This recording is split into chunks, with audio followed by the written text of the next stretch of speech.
Hello and welcome to Polaris 33 Prelims, coming live from Fairfield Halls in London. My name is Tom Barlow and I'm joined by UK BJJ legend Vanessa English, and for the first time on Polaris Comms, Irish BJJ standout Tom Halpin.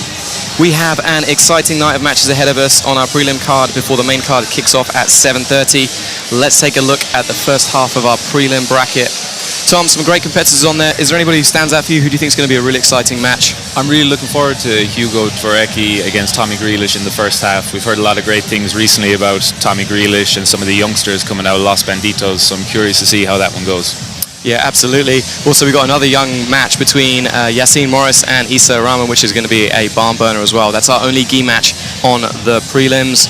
Second half of the card, again, completely stacked. Vanessa, who do you think is going to put on the show? Oh my goodness. Well, I'm super excited. Obviously for the girls, we have Injana Goodman coming straight out of the ADCC trials, but also Hayley Carter and Owen Livesey. Very, very excited about that match. Good friends of mine, friends of each other. Ju's going to bring the chaos, and Hayley's, known for weathering the storm, and Ju is just that perfect storm. Yeah, and we're going to cap off the prelims with the main event, which is Paul Redmond versus Ross Nicholls. Tom, Paul and Ross have two very, very different styles of jiu-jitsu. What are your thoughts on this one? Yeah, it's going to be an interesting clash between some old school leg locks and some new school in Ross. And I think Paul Redmond, he has that MMA base, being a UFC vet, so we'll see if Ross is able to get underneath him, attack the legs and move him around. I think it'll be more difficult than he anticipates. Yeah, it's a really exciting matchup. So let's take a look at the rules for these prelims.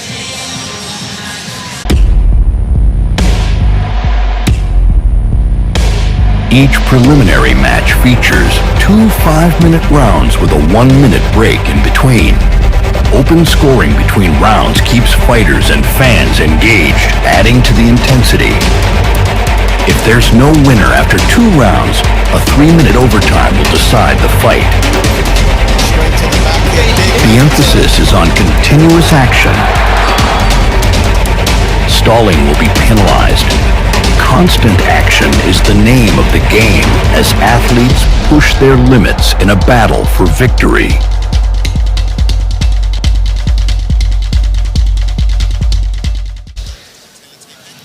So our first match features Tara Thornton, fighting out of New School BJJ here in London, and Pia Hagen coming from London Grapple.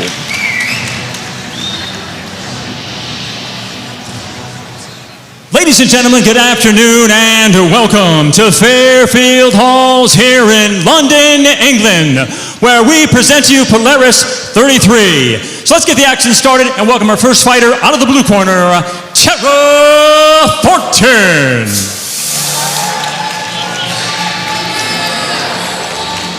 So Tara splitting her time between London and Phuket. Blue belt, 3 years of training. Won the ADCC Amateur World Championships in 2025.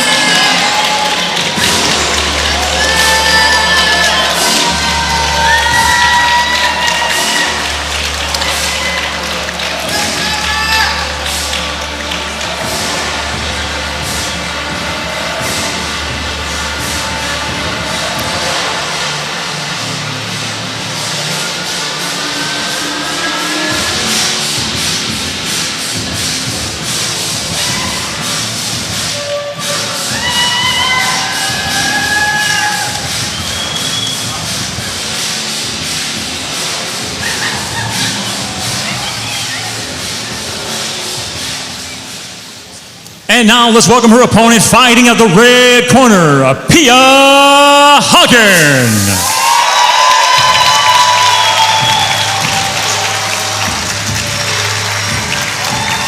So Pia Hagen, also 28 years old, from Cairns, Australia, spending time in London.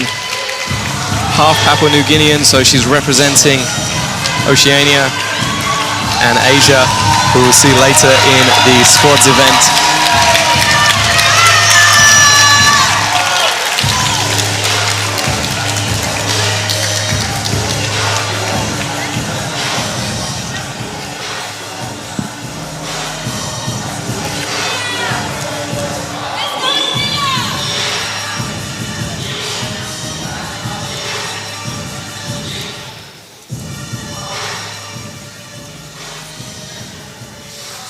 Let's get the action started. Our first bout is in the featherweight division.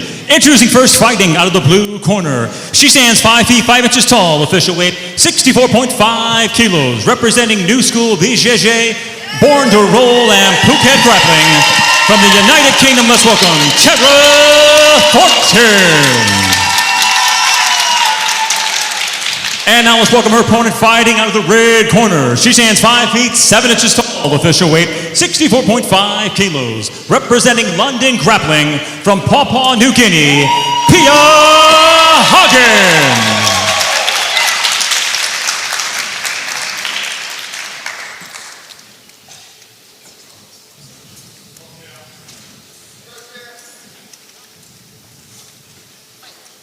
So this match is brought to you by Warrior, creators of the world's tastiest protein bar. Try Warrior Crunch today. Oh wow, a jump guard from Tara. This is interesting. I was wondering if Tara was going to pull guard or not. Pia has some really, really good wrestling, so I think this is a great strategy to start off with for Tara. Yeah, Pia coming from that MMA background, who we typically see try to take their partner down and then stay on top. So strong position here for Tara. Yeah, I'm surprised she doesn't bring her down to the ground straight away and then start to get to work. You'd think she'd want to be on top anyway, as you said, with that MMA bracket. Yeah, it's interesting, right? Yeah. I guess this is a slightly easier position to start opening up the guard from. She's got gravity on her side. Exactly, yeah. Yeah, I don't think it's necessarily a bad thing. Yeah, starting to push on her face. This is, you know, Tara's trying to climb up here. Not entirely sure what she's going to do with it, but I'd be trying to get a body lock and perhaps come down for a foot trip. Yeah, I mean, if she could close that space, that would be a great way to get Pia to the ground. Pia's doing it like that stiff arm is going to be causing her a few problems, though. Yeah, and Tara's legs by now are probably going to start tiring, and, you know, she might have to switch it up. Yeah, although it looks like it, being in this position for Pia, if she's got good posture, it's not actually that challenging because you do have good, like, biomechanical structure. Who do you think is using more energy here now? I would say Tara for sure. Yeah. Those feet are going to be burning. Yeah. It does look like Tara's trying to drag that arm across. The close guard's a good strategy early in the match as well when it's not as slippy, so I wonder over the next couple of minutes. But we have to think as well, they're only 5-minute rounds. That is true, yeah. Oh, wow, maybe coming up for an Ezekiel here. Yeah, it does look like she's trying to like sneak around towards the back potentially. And again, just hanging on Pia's head. Of course, we can't slam in Polaris, so just in case anybody's wondering about that, we're not going to see that. There'll be no power bombs.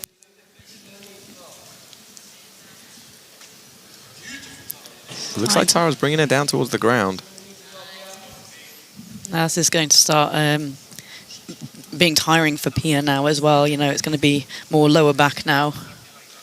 Yeah, having this posture broken, her head pulled down is much worse position for her. I'm surprised that Tara's not like kind of wrapped into like a headlock position or a guillotine position right now. I think she's got an overwrap with that arm though, so... Oh, maybe not.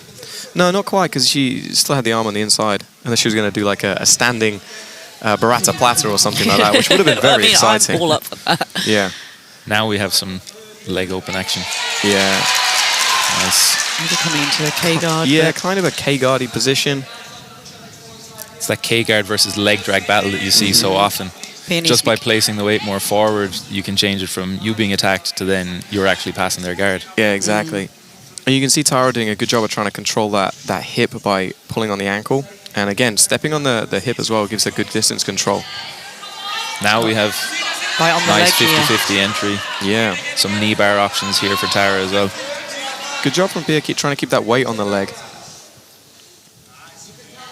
Yeah, Pia's trying to keep the weight forward on the leg, maybe wrap the head, get to that leg drag position as we were saying. Tara trying to keep the leg elevated, switch it off to 50-50, some knee bars. Yeah, if Tara can bring her hips over the top of the knee, that is a nasty, nasty knee bar. The referee of this match, my wife Chelsea, is vicious with the knee bar from that position. Like, it is the most savage knee bar I've ever felt in my life. Nice, and now Tara up on top. Yeah, kind of a weird entanglement. It's not. Is it kind of a 50-50-ish? Now she's switching off to the saddle. You'd think Pia needs to get 1 or 2 attacks off to try and steal this round in the last minute as well. Yeah, I mean, this is looks like a terrible position for Tara's hip to be in. Yeah, I don't like that. Yeah, she should really start to spin here before the pressure starts coming on the knee. Yeah, it looks like Pia's trying some kind of footlock variation. I'm not sure what, whether it's we call it a wadge lock, kind of. Yeah. Now she's starting to defend it. Yeah. Trying to sit the hips towards the heel. That's excellent. Yes, now and she can come to the crossface and hopefully manage to get that leg free. Yeah, really nice adjustment there from Tara. She started to go over the top of the arm, which allowed Pia to still go underneath her. And then she switched to that under position. And now she's going to be able to start hopefully creating sprawling against those legs, really putting Pia under pressure. And this is where Tara wants to be. I think both fighters would have preferred to be on the top in this match. I think they're both top players. Yeah, she can potentially switch over towards like a dope mount position. She's in it right now. She just needs to slide that knee up higher now. We're only about 10 seconds left on the clock. Great sequence by Tara to finish out the round there. Yeah, really great first round for Tara. Brilliant. That jumping close guard right at the start set her up. So now what will happen is it will go to the judges to make a decision, and we will also learn who has got that first round as well. So let's see some replays. We've got the nice jumping guard here from Tara. I do love a good closer jumping guard. I do, but I don't like that look of the knee. Yeah, I know.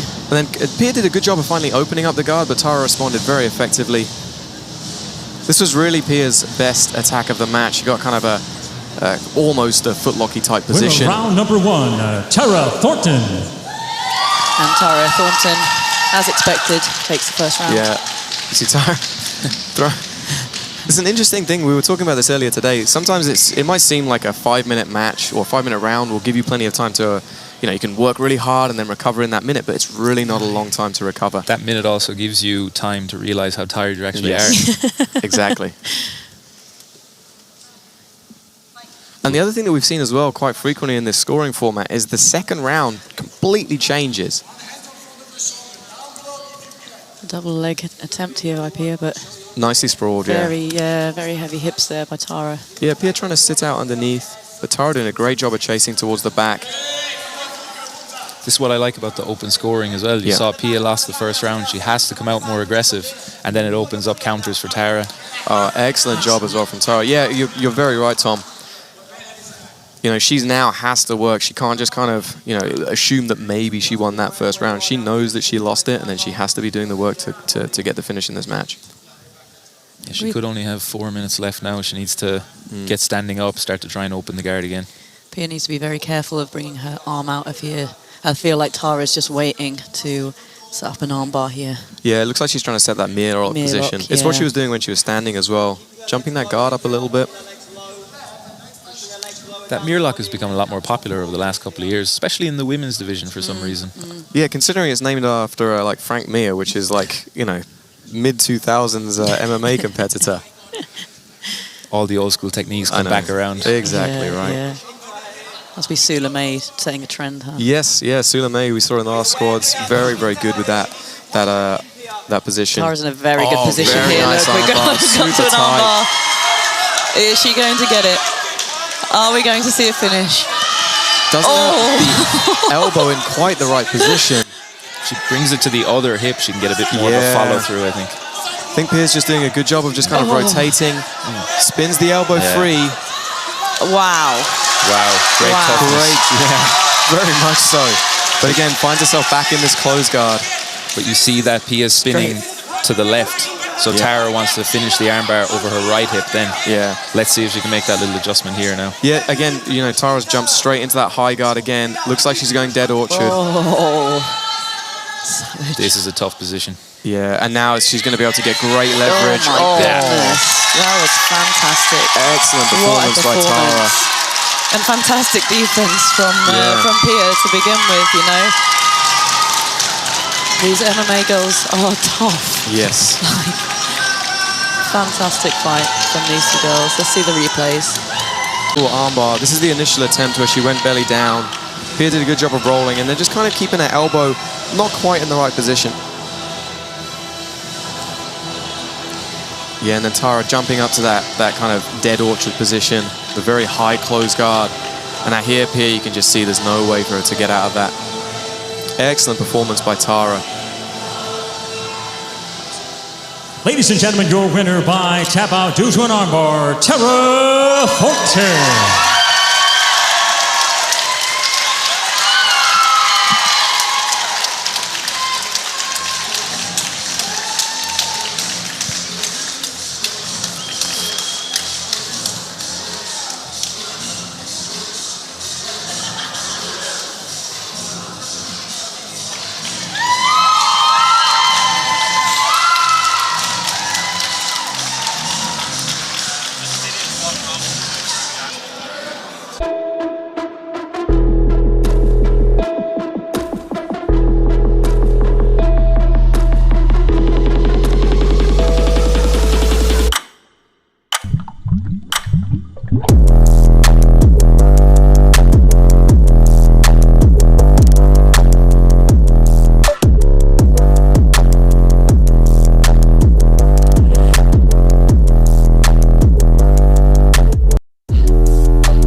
So coming up in our next match, we have Bobby Lane facing Thomas Clifford.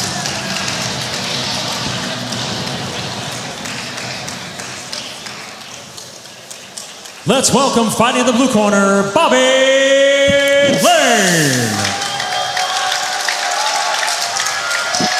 So Bobby's 21 years old, trains out of Polaris stalwart Jed Hughes Gym. Those guys are producing some excellent, very aggressive grapplers that are doing some great stuff on the kind of blue-purple belt level at the moment. And we're going to see a few of those guys tonight.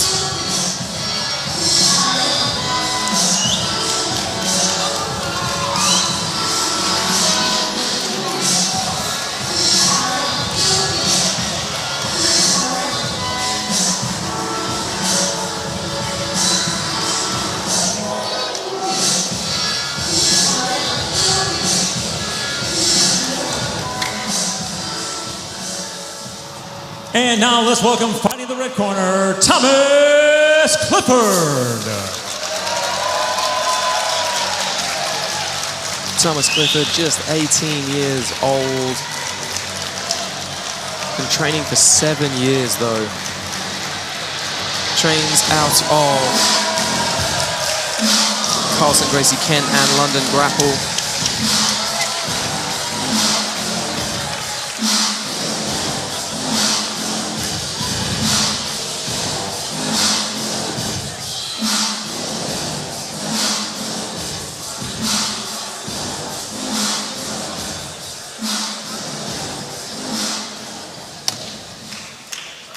Let's get the action started. Our next bout is in the welterweight division. Introducing first, fighting out of the blue corner. He stands 5 feet 10 inches tall, official weight 70.3 kilos, representing ESG. From the United Kingdom, let's welcome Bobby Lane. And now let's welcome his opponent, fighting out of the red corner. He stands 6 feet tall, official weight 74.5 kilos, representing Carlson Gracie Kent and London Grapple. From the United Kingdom, introducing Thomas Clifford.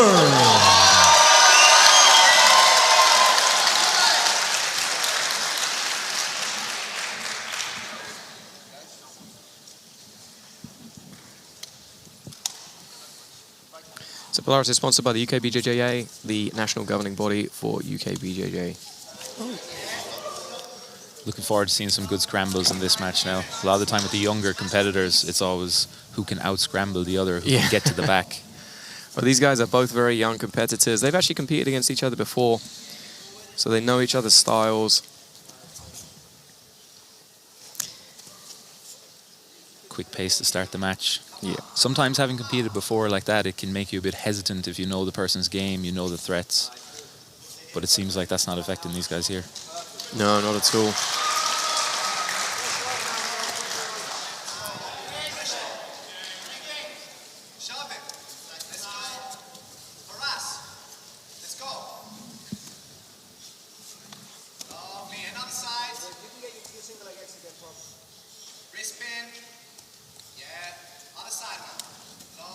Nice passing position here. This can be very tiring for the person on bottom as well.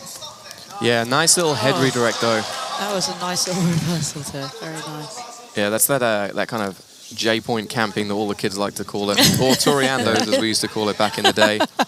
Very nice arm drag counter from there as well. Yeah. Nice attempt to try to sneak towards the back, yeah. Again, utilizing that kind of like single leg X sweep, I'd guess you call it, double ankle sweep.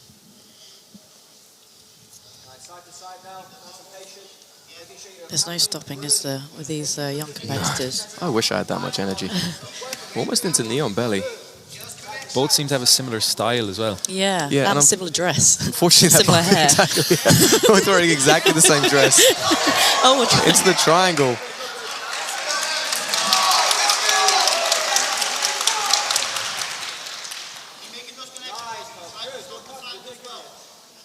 It's always good here as a top player, make the person on bottom work a bit more than you, and then over time, especially with the potential 3 rounds, we could see one person get tired.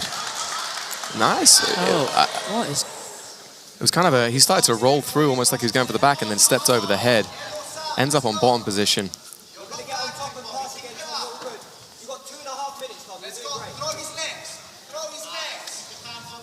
So I think right now we have Bobby on top.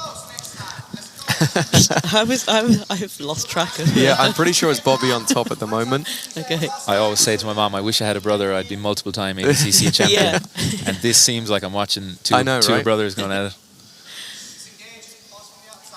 Yeah, it's hard. Like I lose track of them of one second. I'm like, I've lost it again. Nice attempt at the leg drag. Trying to pressure through. Again, dropping into that camping position. Yeah, if you can get the head to the Nice hips passing now. from Bobby. Yeah. Thomas using a good job. He's back into the single leg X position, which I think we've seen him using a couple of times so far. Yeah, these long legs to pass. And, Yeah. not only like long but flexible as well. And sometimes I think these, you know, those characteristics are sometimes make the hardest guards to pass. Yeah. Beautiful little series of like counter and recounter attacks there. Yeah, Thomas passing around those legs nicely now, trying to go side to side, then use that back step position. It's good to see some little adjustments now as he's defending the outside passing. He's switching off to this leg drag pass here. Oh, yeah, that was beautiful. Nice. Got to that over-under position.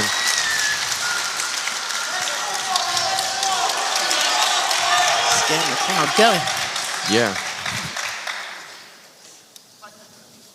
A restart back in the middle of the match. I think he should try and get back into that over-under position that he had. He was doing a very good job of passing from there. Nice again, attempt at the leg drag. And here is corner. Calling for that knee bar. Looks like he's on a, I think it was a footlock or some kind of heel hook.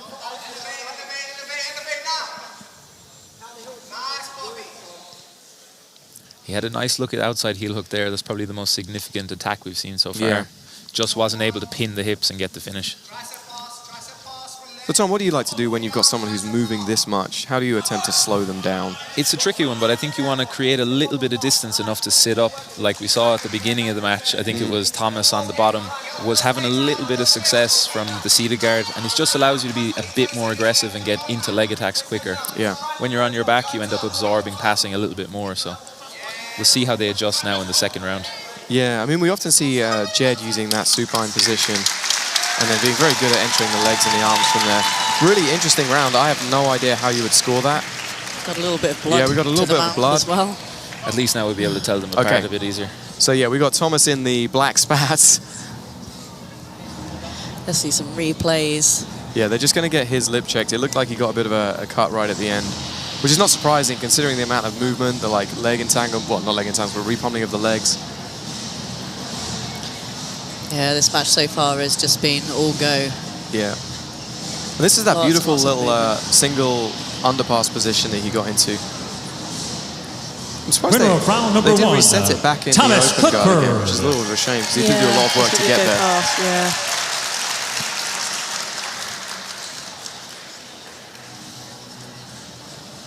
I'm curious to see how they're going to readjust now going into the second round. They might be a little bit more tired. Hopefully someone tries and put a little bit more pressure, because sometimes you can dance around the outside for a few minutes, but you don't accomplish too much overall. There's a lot of movement, but not a lot of actual progression, you know.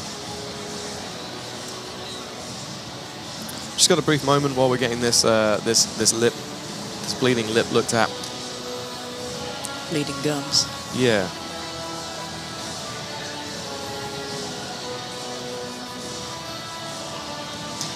Do you have any thoughts on who's won that round? Have we already discussed this? I did not hear. They've actually called it out, but I did not hear who it was.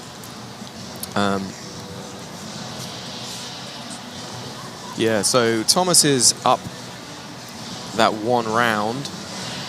Who's currently getting his lip attended to. It was quite a lot of blood that he had coming on his face. Right, often when you're moving a lot and your blood's pumping, it can kind of look worse than it is. But it was definitely significant.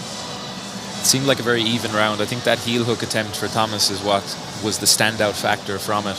Yeah, I mean, he had a couple of good sweeps, I think. Well. Yeah, and he had a good passing attempt as well.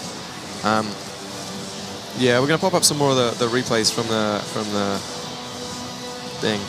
So this is this is Thomas on the bottom. That was that little kind of arm drag to come up on top, push the head down. And then again, this is in passing and trying to jump on the back. It looked like he almost tried to go for a Peruvian necktie type thing. I thought he was in like a crucifix position when I saw it. And again, this is again Tommy on top, using that single underpass position, jumping around to the side.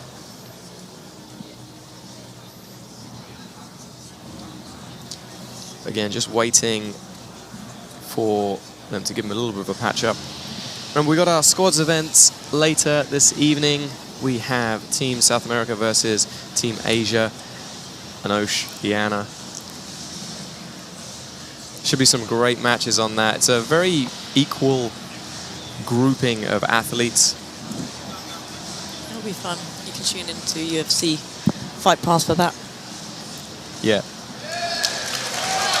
Okay, looks like Tommy's back.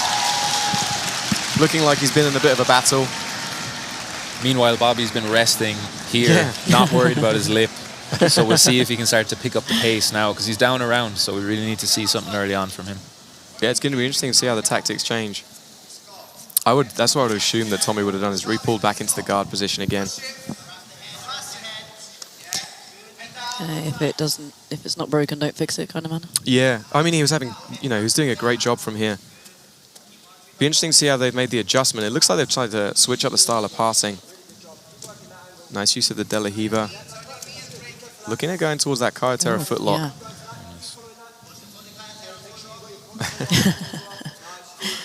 Yeah. Into the underhook.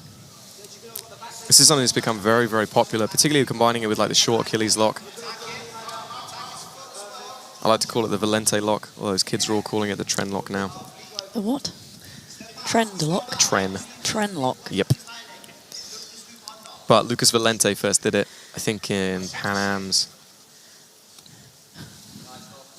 Very sticky guard here from Thomas. Yeah. And we saw even in the first round and now as well, he's threatening the leg locks, but he's not holding on to them too long. As soon as his opponent's hips go to the mat, he's looking to come on top. Yeah, and a beautiful little transition there, trying to get into the leg drag. You saw him as he came up on top, dragged that leg across. And again, he's been doing a great job from this passing position. So he's pinning those shins in. He's using his length very well as well. You notice his arms are quite long, getting good grips on the ankle. Yeah, and it's quite tiring being on that bottom position. You know, Bobby's core is going to have to be working hard to stay in that position. Does have that good leg entanglement though now. But nice attempt at a wedging back take. And Thomas not worried to go to the bottom either.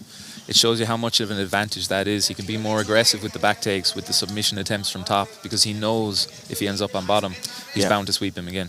Yeah, I mean, he's had some great success from there. Slightly different style of guard here now, using the inside position. See if he can get a good grip on Bobby and elevate him over. Yeah, it was like a traditional butterfly guard for a second. Yeah, into the Z position. Like, Thomas doesn't want to take it too easy, though, because, you know, the rounds are scored separately, so if he doesn't do anything... Rolling guillotine. Yeah. Loses top position. We like risk takers here at Polaris. Yeah.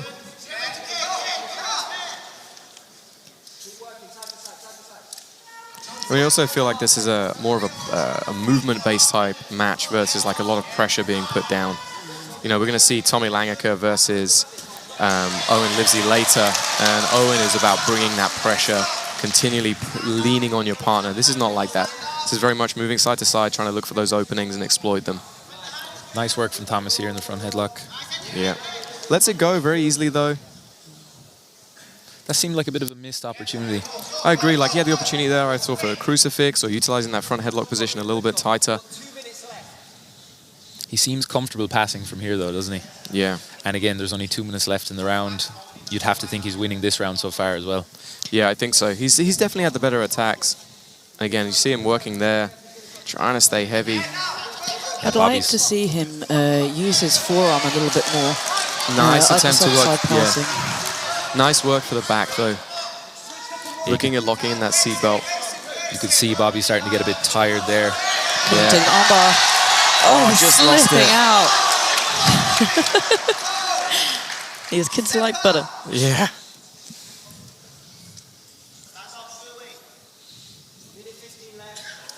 It looks like, I think they might have like a plaster or something on his chin.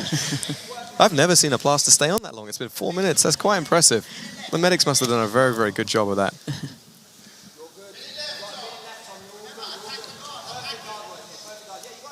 Nice again, looking at that Kayotera footlock. Yeah, nice transition as well. And then using it to sweep. And Bobby just doesn't have an answer for that sticky guard of Thomas on the bottom. And then it lets him comfortably get on top and just start to use his length and get to work with the passing. Yeah, he's almost like ceding top position a little bit too easy. And then when he finds him on bottom, himself on bottom, he's not able to like really get anything going very effectively. Good, into that single under position again.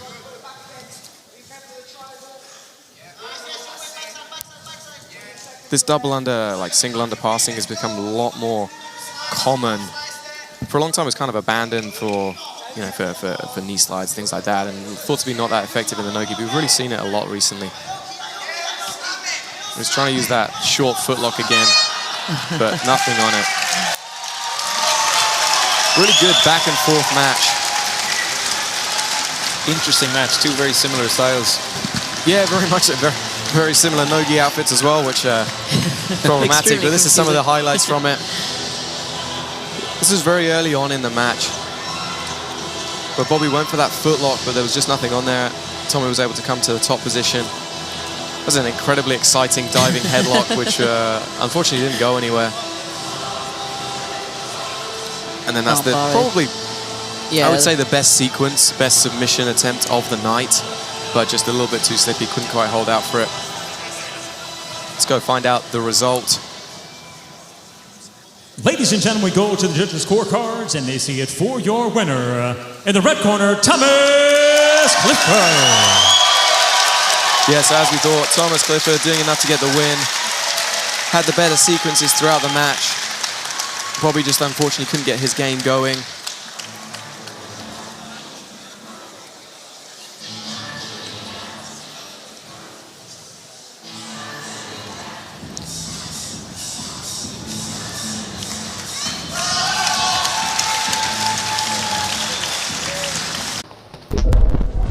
When you fight for a position and you've cleared that position, you shout the word reorg. And you all come together in all-round defence. No matter what's just happened, like good or bad, you move forward with a positive mindset. Reorg to me is about belonging and helping people that are in a bad place to get to a better place through shared hardship, you know, on the mats and off the mats. And that was it for me. That was like, that's it. Reorg. We're going to come together and we're going to move forward using jiu-jitsu to a better place. Passing on, I think, knowledge and experience to people that need it, and helping as many people as we can.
So in our next match, we have Jacob, the caveman, Gkatzoflias versus Amir, Marouani.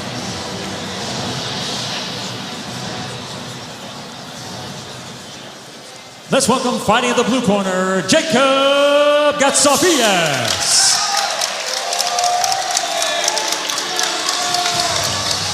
So Jacob, caveman, Gkatzoflias, 19 years old, training out of elite submission and grappling.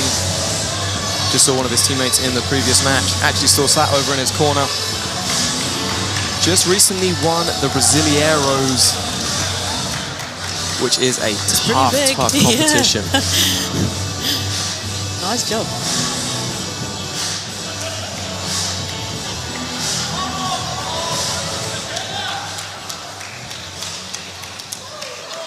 And now let's welcome, fighting in the red corner, Amir Marouani. So Amir, Marouani, purple belt, so slightly more experienced.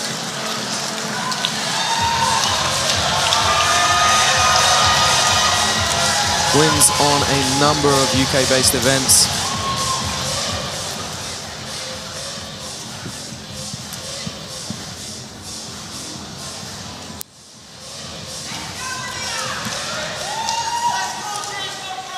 Let's get the action started. Our next bout is in the middleweight division. Introducing first, fighting out of the blue corner. He stands 5 feet 10 inches tall, official weight 80 kilos, representing elite submission grappling from Greece. Let's welcome Jacob Gkatzoflias. And now let's welcome his opponent, fighting out of the red corner. He stands 5 feet 10 inches tall, official weight 80 kilos, representing London Grapple from Tunisia, India, by way of the United Kingdom, Amir Marouani.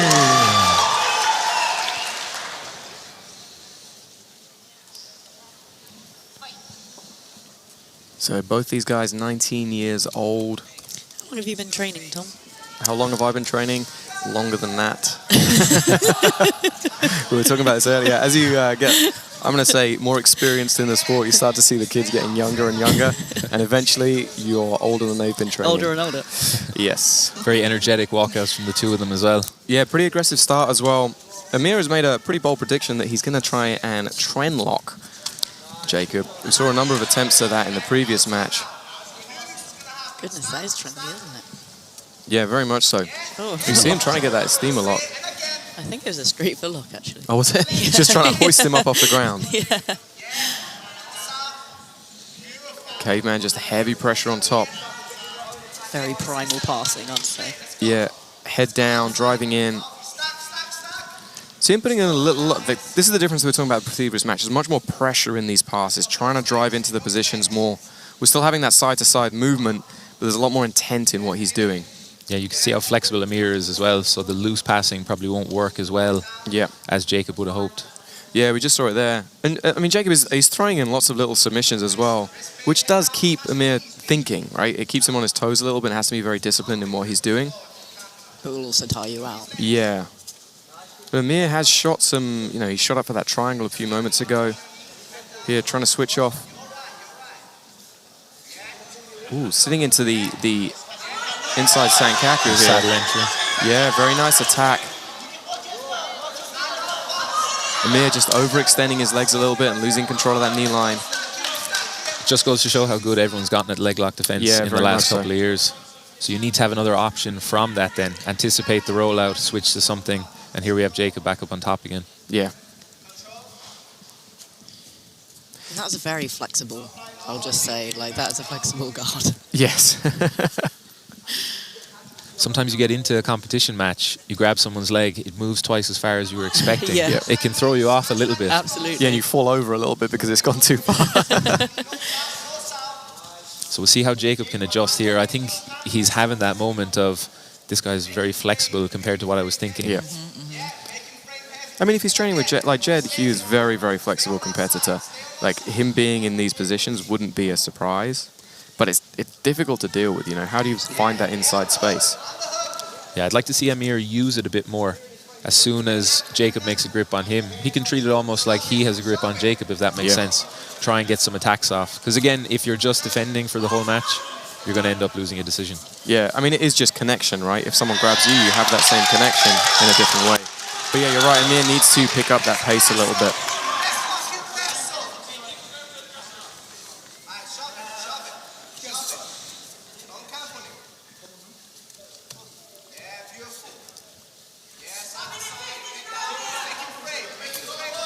Yeah, we see him already. He's trying to mix in a bit of seated guard. Obviously, it's got him caught in the front headlock, but at least he's doing something different, right? Yeah. Potentially Yeah, I mean, that might make him a little bit wary of actually sitting up now, which is not going to play well for the rest of the game, right? If you're tentative to come into those positions, it's going to be difficult to get the attacks off. Yeah, it's funny. A lot of positions are like that. It's safe, but less aggressive. And then the more aggressive it is, the less safe it is for you as well. So you see that between playing supine on your back or in the seated guard, trying to get underneath, trying to wrestle up.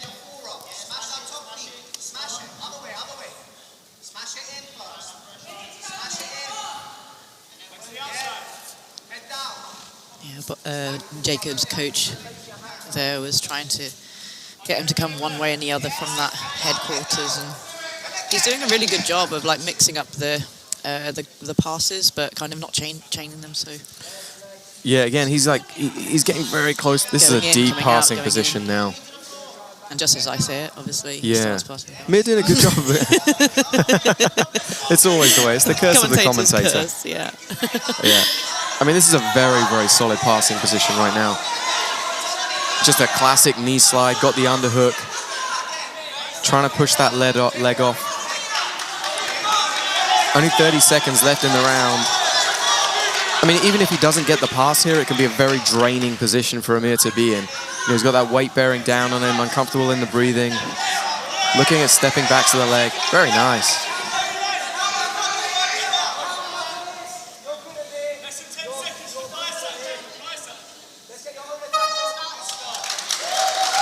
Nice round there. Impressive leg lock defense from Amir. Yeah, and nice from Jacob as well to mix it up with that back step into the inside Sankaku. You know, and not just wait impatiently in that position. So Vanessa, if you were in Amir's corner, what would you be trying to get him to do? How would you be looking at changing up the Winner game? of round number 1 in the blue corner, that's a good question, Tom. Gkatzoflias. I'm not sure, to be honest. I mean, like other Tom said, Tom too. The seated guards worked well for him, apart from obviously getting stuck in that headlock. So, you know, I think that would be a good shout.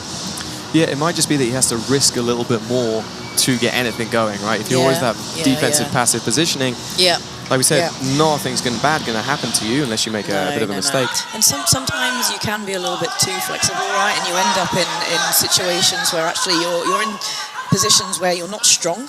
Yeah, very much so. You're just kind of comfortable, right? Yes. You're defended, you you're safe, but you can't do anything with it. Yeah. Yeah, I'd like to see him use the seated guard a little bit more in this round now, but a more proactive version. Instead of sitting up square, if you blade your stance, you can move forward and back a little bit easier. You can kind of lunge in towards the legs.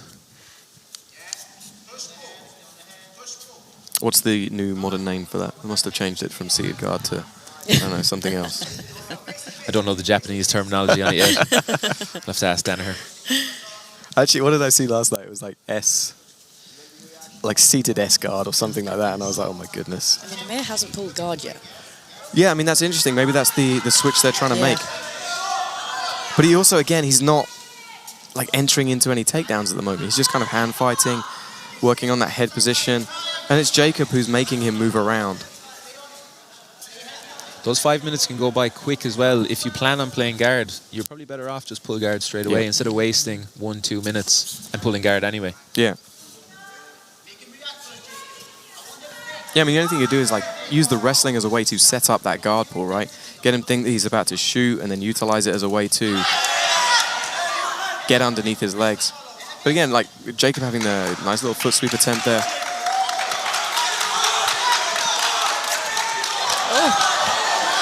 Amir trying for that. That was flying. good timing. For the flying scissors takedown. Yeah. Looks That's like a Jacob. Jed Hughes thing. But yeah, he's done it many times, yeah. Canny Bassani. So, Canny Bassani? Yeah. That's what it's called. Is it? Yeah. Goodness me, I learned so much here on comms with you, Tom. Number one rule in the gym, don't do it. Yeah, no, absolutely. It's like one of the most dangerous things you can do. People do it so badly. Although I was taught it when I did traditional jiu-jitsu. Yeah. Back, They have isn't it called like a rice bale or something like that? They call it. I don't remember. No, the rice bale is when you've got the single leg. It's like the defense of the single leg, and you roll. Okay. Yeah. Okay. Oh, a little attempt at a flying close guard there.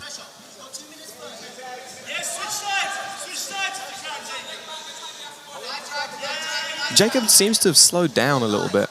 You know, there's not the same intensity there that there was. He definitely made a physical start, and you could see him dominating the stand-up a little bit with his physicality, but then you get a bit more tired with that as well. Yeah, you can see him just starting to stand up a little bit slower. He's not entering in as quickly. Nice attempt at the cartwheel to the armbar. Beautiful. And back through. Lovely escape. Yeah, beautiful escape from Amir. That was close. I really love the way that Jacob re-entered as well. Slowed down a little bit, then re-engaged. That was fantastic. Stay moving is the key with those escapes. As soon as you get pinned, as soon as you stop, that's when you get finished. Yeah, Jacob now has that kind of crooked guard. Is that a guard? Yes, it's the old school name for it. I don't know what you kids call it anymore. And now using almost to go to a K position.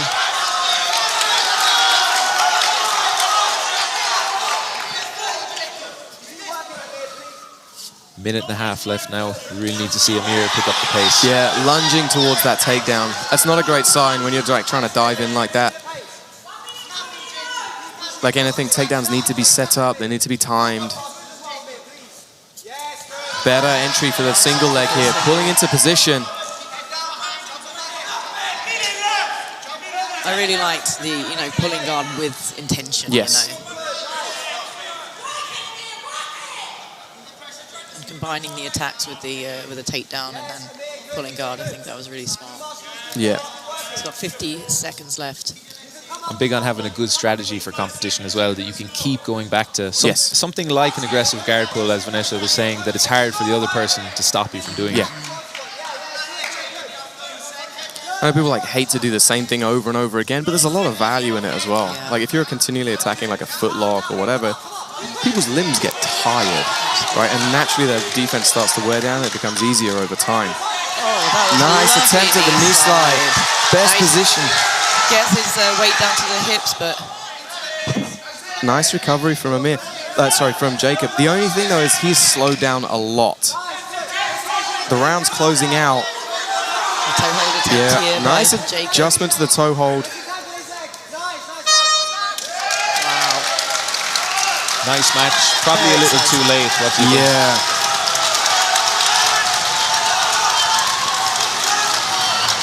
Let's see the replays.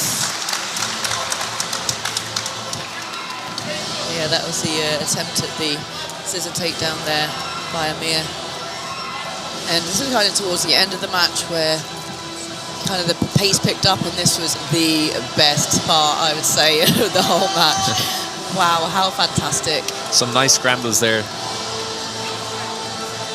And a nice knee slide there from Amir as well. He got that a couple of times towards the end. Let's throw it to the judges. Ladies and gentlemen, we go to the judges' scorecards, and they see it for your winner. In the blue corner, Gkatzoflias.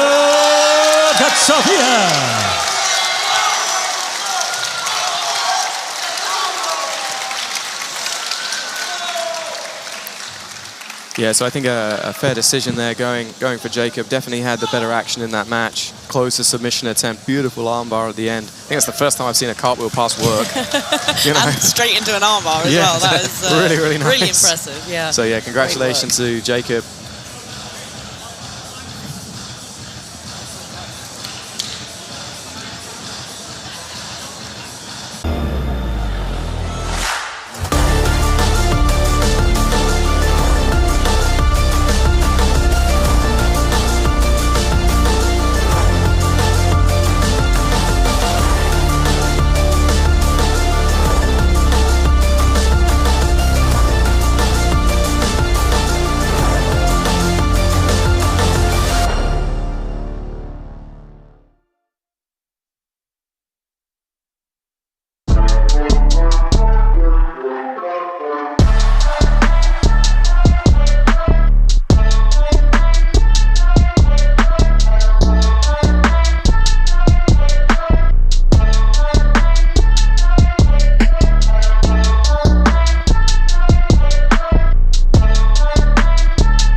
So our next match features Hugo Dvorecky from Slovakia competing out of London Grapple and Tommy Grealish from Los Banditos here in London.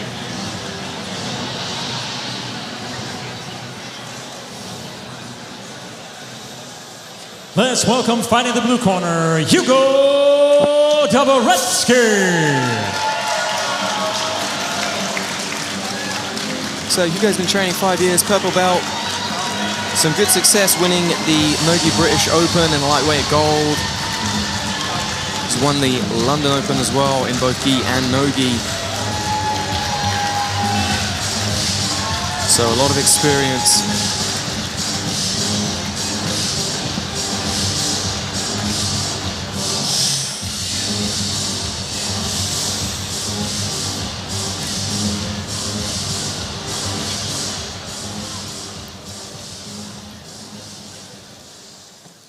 And now let's welcome fighting at the red corner, Tommy Grealish.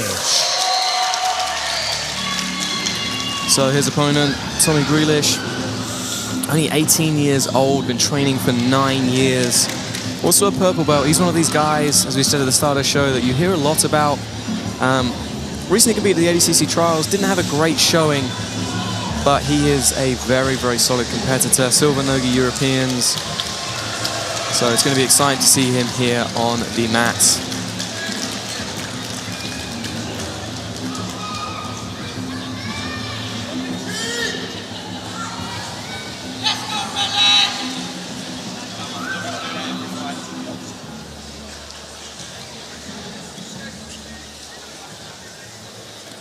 Let's get the action started. Our next bout is in the welterweight division.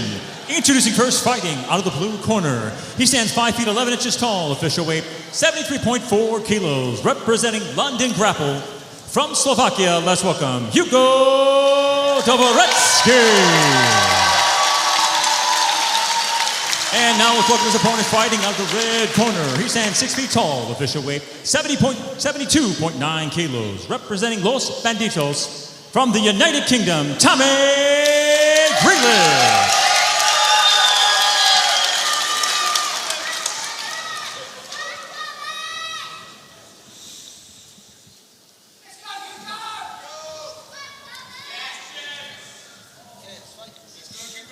So Polaris is sponsored by Reorg. Reorg work with retired military, police and emergency service personnel suffering from PTSD by introducing them to Jiu-Jitsu. Hugo with the fast guard pull and straight into the leg entanglements. I was going to say, just judging, straight to the foot. That's tight. I was just about to say, I'm liking Tommy's calm start to the match. Yeah. I feel like that's more dangerous, almost like a snake crawling towards you in the grass. Yeah, Tommy has that bear trap. I mean, that description, I think this is how this match is going to go. Literally like a couple of snakes fighting in the grass. And what Tommy should look to do is pass that leg over his head, and then he will be in a very nice position like this. This is not where you want to find yourself. No, I found myself like that multiple times at Scopology. Yes. Thomas? I love a bear trap. Nice calf slicer pressure going on here. Do you see the way he has his shin behind his ankle? This is a great way of protecting your own knee as you try and finish it. Nice attempt at the straight armbar though, with Hugo diving on it. This could be on. Yeah, it's legs over. Hugo has good arm bars from what I've seen in some of his previous matches. Yeah, I mean, that was a nice transition to get out of that position. Yeah, as you're saying, that shin position is great. Oh, that was a beautiful little footwork windshield wiper over the guard there from Hugo. This is a great start to the match. Yeah. Very technical. Yeah. It can be tiring for Tommy when you have a good position like that, where maybe you should get a look at a finish at least. Yeah. And now he ends up a minute later with his guard passed. That can be a little bit demoralizing and tiring during the match. Yeah. I mean, that's a beautiful movement from Hugo. It's such a nice little kind of leg circle. Yeah. Tommy's doing a good job here of hiding his arm. I think he's trying to get his elbows towards Hugo's shoulder as he walks around to north-south to get his knees in front. Yeah, I like the way Hugo's blocking that near side hip as well. It's going to make it a little bit harder for Tommy to regain guard. He has good frames here, though, Tommy. I feel like he's after actually losing one of the frames now. He's trying to squeak his knee in as soon as he can. If you can't get in by the hip, try and at least sneak it in by the shoulder, create some space. Yeah. Yeah, nice little top spin and capturing that arm. That's going to allow him to start breaking down Tommy's position. And there we go again, just controlling that arm to prevent the turtle. And now Hugo can cinch it up and start to look towards the back. Oh, this is interesting, and again, you can tell how young and flexible these guys are, because the thing there with Tommy kind of coming up to turtle, Hugo was controlling that elbow, but Tommy just carried on going to turtle, right? Yeah. It just doesn't work with some flexible people. Then Hugo did a beautiful job of recapturing the seatbelt position. He needs to try lock up this choke as quick as he can, because I think that grip gets worse over time the longer you hold it. And now he's after switching off. Yeah, and now I would switch into the triangle here to give him that secure position. Absolutely. Yeah, Tommy's done a good job of connecting those hands and starting to elevate the leg. Use the forearm, then place the knee in, try and create some space. He needs to keep moving, though. We've seen a lot of armbar escapes so far, and they're always movement-based. So I'd like to see him move his hips side to side, get his knees involved, try and come up to the turtle again. I'd imagine Tommy's kind of waiting for the time to go. That's true. Yeah, I mean, that shin across the forearm does a good job of breaking the grip, but it's going to mean that Tommy's a little bit more able to move. He doesn't have control over Hugo doesn't have control over the far shoulder. So he's able to kind of squirrel around a little bit more. Only got about a minute to work. Strong grip from Tommy. It would be nice to see Hugo bring his grip closer to Tommy's wrist. I feel like that's much easier to break the grip when you attach the wrist to your chest. Then it's your full body working to break the grip. This is a nice armbar position that he's got now as well. If he can switch off towards the triangle, he's going to capture that head. That was a beautiful transition. He's really struggling. He's trying to lock up the position. Now this is a very, very difficult position. And then connecting towards the hip as well. That's a really nice adjustment using the hip there. And again, he's got a great angle for that triangle. He has 30 seconds left of this round. Will he be able to get the submission? Attacking that far arm. I have a feeling it's going to be really hard. Like, I feel like Tommy is just a little bit too flexible. Yeah, switching off to what's like a Kimura here. And Tommy doing a great job of gutting this position out. Switching to the reverse triangle. Tommy's head's out.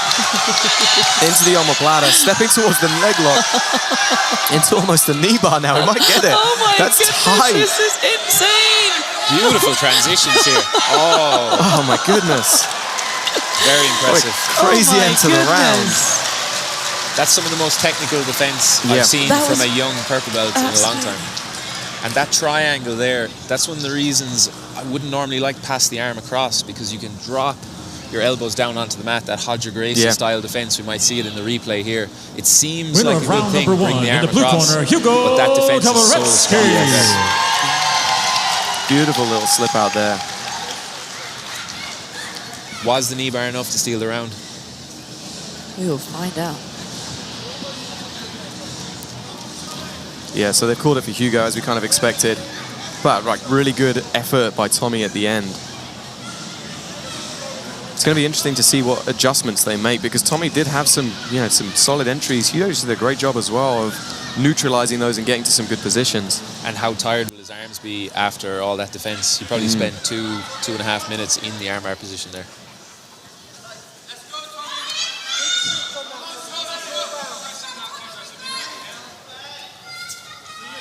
Interesting, he's pulled straight into that guard again.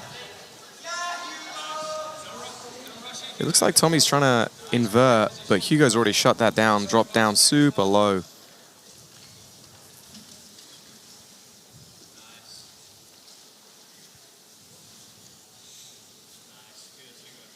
Yeah, a lot of these lighter competitors, they're so good at Kiss the Dragon, spinning underneath, attacking the legs in the back. It seems like Hugo's very aware of it. He just puts his hips on the mat, and there's nothing you can do to spin under him.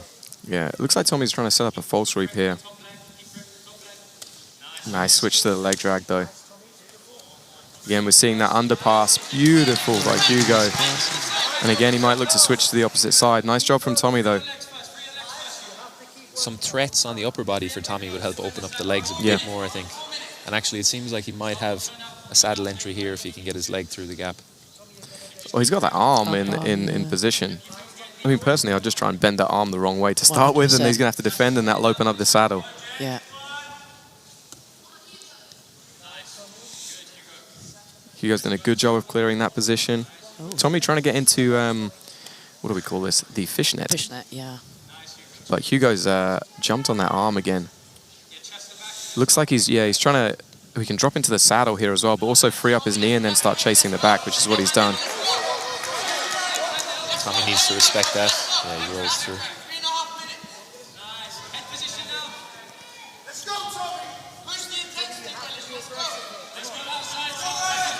Yeah, I mean, Tommy is kind of going a little bit slow, you know. He's down one round. He needs to go faster. He needs to switch into that next gear to try and push the pace. Like, Hugo's kind of doing most of the work, right? Especially a few minutes into the match, Hugo's felt a lot of Tommy's leg attacks now, so I feel like he needs to add in some different grips, attacking the upper body. Even just a collar tie to start to get a little off balance, open up the legs a little bit more.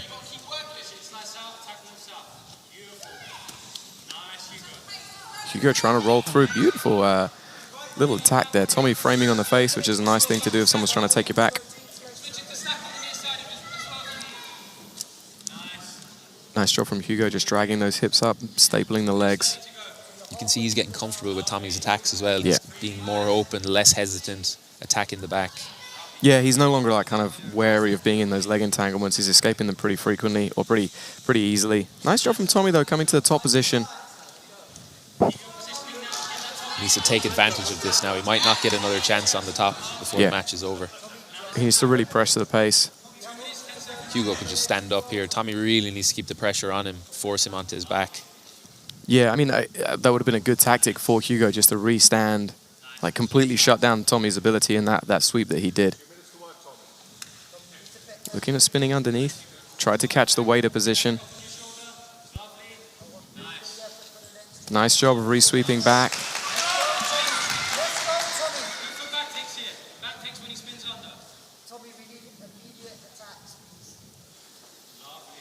You can hear Tommy's corner calling for more attacks.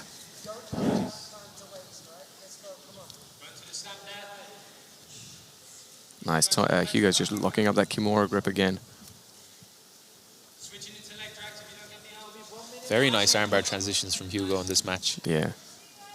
He's just doing a great job of kind of staying in the pocket and then connecting to different attacks. Yeah, that unpredictability goes a long way in competition. When you haven't trained with someone, they don't really know your game. Jumping on those arm bars or kimuras is something people mightn't expect. Yeah, I mean, he's switched between leg attacks, upper body attacks, between passing, you know, trying to attack the back. And really from Tommy, what we've seen is him trying to enter into the legs. You know, again, switching back into that waiter position again. Nice frame from Hugo. Beautiful work to come up on top. Trying to re-roll towards the back. Lovely transition from Hugo. Yeah. Connected to the seatbelt. To keep that chest around. Oh, no, it's released now. He did have the rear naked choke grip, but this... I think he's going to try and step over and go to the armbar. For sure. Yes. Oh, we're going to switch into a... Oh, Tariqa-Plata. Yes, very nice. Needs to get the wrist to the mat quick. Yeah, he needs to do it. He's got 20 seconds to do this. Tight position. Tommy just laying flat on his back, locking those hands together. 10 seconds. Oh, it looks like he's almost got it free. I think this could be a tap. Super This close. could be a tap. Oh my goodness. I saw Oh my goodness, I don't know if that was a tap or the end of the round. Very impressive from Hugo. Yeah, that was beautiful jiu-jitsu from Hugo. Really nice. Smooth jiu-jitsu, beautiful transitions up and down the body, towards the back. Very technical match from these lads. Here we see this beautiful transition up towards the back. Kept that outside hook. Used it to then start setting up the back. Went to the armbar. And as Tommy rolled, switched to the Tariqa-Plata. That was a really smooth transition. And as I said earlier on in the match, you know, it was going to be hard to submit Tommy. The flexibility is insane. Yeah, I don't think he quite got the submission. Ladies and gentlemen, we go to the judges' scorecards, and they see it for your winner. In the blue corner, Hugo Dvorecky.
So our next match features Yaseen Morris versus Issa Monstro Rahman.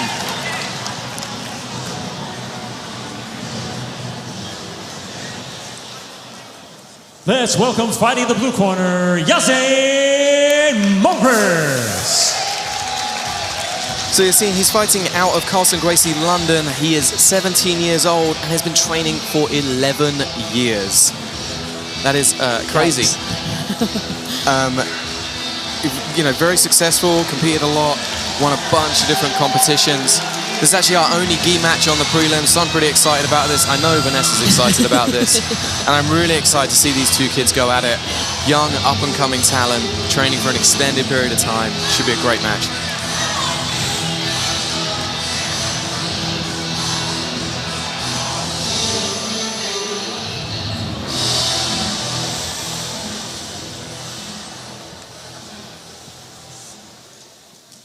And now let's welcome fighting the red corner, Issa Rahman. So Issa is someone I have known for quite a long time. I remember seeing his videos going up on like the social medias when he was just a kid. Trains out of Checkmat. Very, very accomplished. Again, 18 years old, training 12 years. This year he's been on an absolute tear, winning Europeans, no-gi Europeans twice, Jiu-Jitsu Con. He's a real up-and-coming talent coming out of the UK, and it's great to have him on the Polaris stage.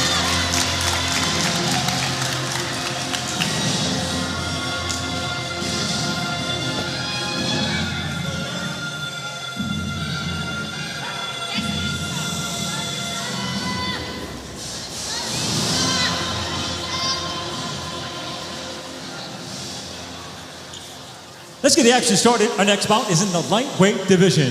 Introducing first, fighting out of the blue corner. He stands 5 feet 9 inches tall, official weight 69 kilos, representing Carlson Gracie, London.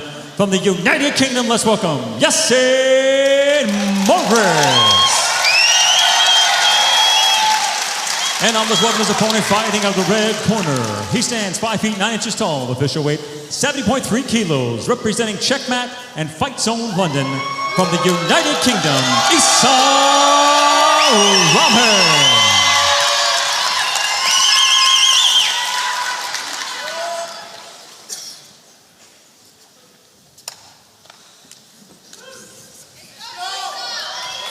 So Polaris is sponsored by Scramble Jiu-Jitsu clothing and equipment since 2009. Check them out at scramblestuff.com. Fast guard pull from Issa straight into the berimbolo. He's very, very good at inverting.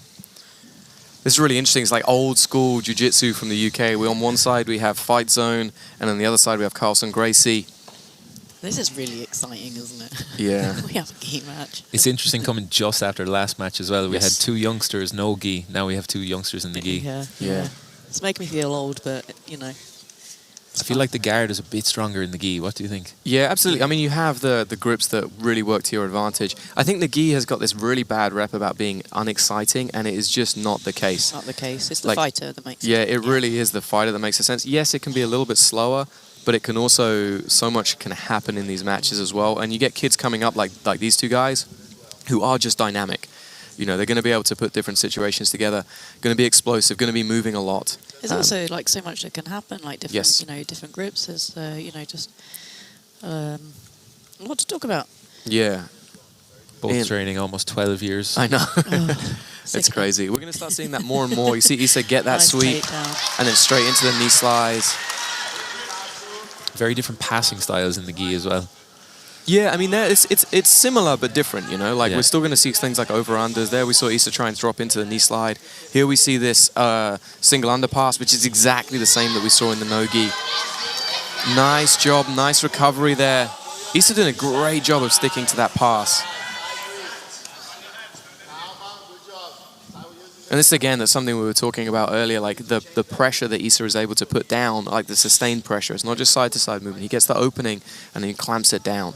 He's using that tripod position very nice. Very efficient way of controlling someone's Yeah. hips, just using gravity and your body positioning to keep them under control. Interesting that Yaseen has chosen to stand up, considering Issa was really quick in that guard.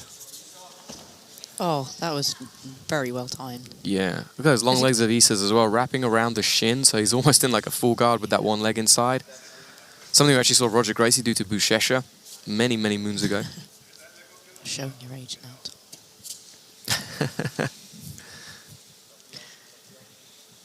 Yeah, it's interesting. In Yaseen's corner, we have, I think, is that Fionn over there? I believe so, yeah. Yeah, and Sam Gibson, along with Dickie Martin, one of the long-time coaches at Carlson Gracie London. Beautiful. Nice sweep into the yeah, drag. straight into that leg drag. He needs to get that elbow in front of the knee, fight the knees, done that perfectly. And as well with this lapel grip, you know, it keeps that leg drag positioning really, really strong. So, you know, some of the differences between the gi and the no gi. Yeah, you can't allow positions to develop like this so much in the gi. It's one of the benefits of training in the gi. It makes your defense so much sharper because if someone does latch onto you, it's way harder to re-expose that space. In the no-gis, they can kind of scramble around, the sweat gets involved. In gi, you don't get that option. Oh, although we are seeing a buggy choke. Good attempt. Yeah, a nice adjustment from Issa, switching to the knee on belly.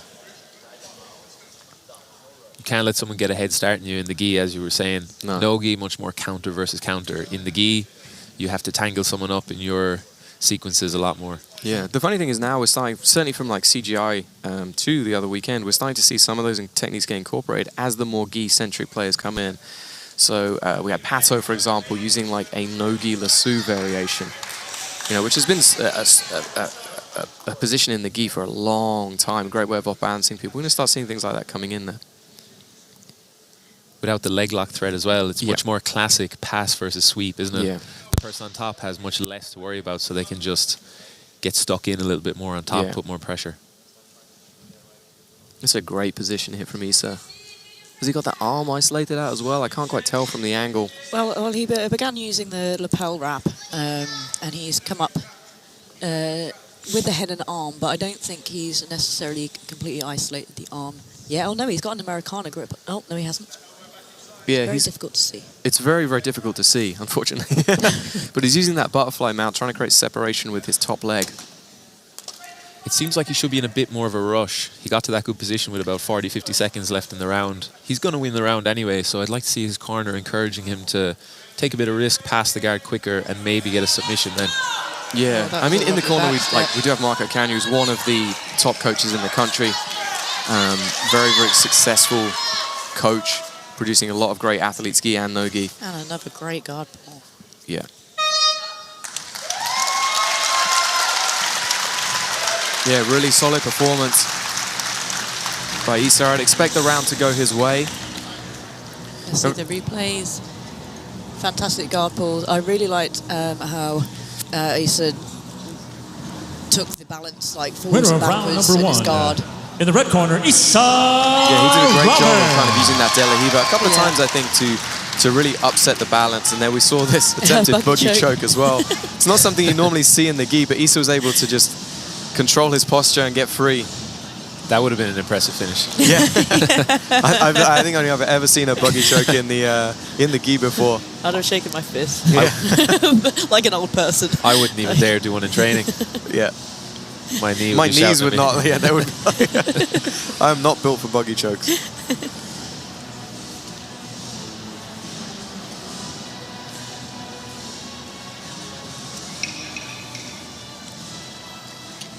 So, coming into our second half. So Vanessa, would you suggest any kind of tactic change for your scene here?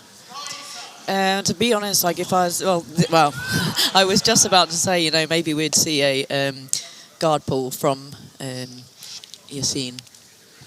And I think he attempted it, but Issa just got there first. That's what I was thinking, is potentially using the double pull position as a way to then either get to top position or potentially then work from the bottom a little bit. Exactly. He just needs to find a way to get even one small advantage and then try and let that snowball. That's kind of what we saw from Issa in the first round. He got that off balance, as Vanessa was saying. He was able to come on top and then bit by bit work his way towards the mount. Yeah. It's like a very beautiful blend of like old and new jiu-jitsu as well. You know, Issa's gone close guard. He switched into like, you know, like a wader sweep or muscle sweep, and then into K guard. And here he's probably going to try and jump over and try and transition towards the back here. I'm not sure which rules they're using, whether they're going to allow a leg lock for these kids. into this leg drag position Yeah. again for Issa. And Yeah, that crab ride is a lot more effective with the another gi. buggy choke. We have the buggy choke, but this one looks deeper now. This is my looking goodness, tight. he's Oh my gonna goodness, this is stand up. tight. This is tight. And with the friction from the gi, Yeah, I mean, even the lapel is going to add extra weight. You can see Issa's looking tired. Oh my goodness, he gets the that tap. did not just Wow. happen. Wow, I'm going to shake my fist unbelievable. in an angry manner, not... My goodness, what a turn up for the books. I think we jinxed it in between the rounds. I think we did, yeah. I mean, Issa was being so dominant in that match. And then Yaseen just pulls out the buggy choke from nowhere. Very impressive. It can be hard to get the right feel on the squeeze with the gi as well, because Yeah. you don't have that Yeah. contact between your ribs and their neck. You can see Issa did not want to give that up. No. But I would then, say actually standing up probably isn't that a greater strategy, because you need your elbow open, right? Yeah. And you need to sort of move yourself a little bit more towards the hips. He to probably kind of made it open that worse. Space, yeah. wow. What a great match from these two guys. Like I said, I think that's probably the first time I've seen a buggy choke in the gi. Yeah, I think, yeah, me too. Especially after losing Ladies the and first round gentlemen, as well. your winner by tap out due to a buggy choke. In the blue corner, Yaseen Mogren.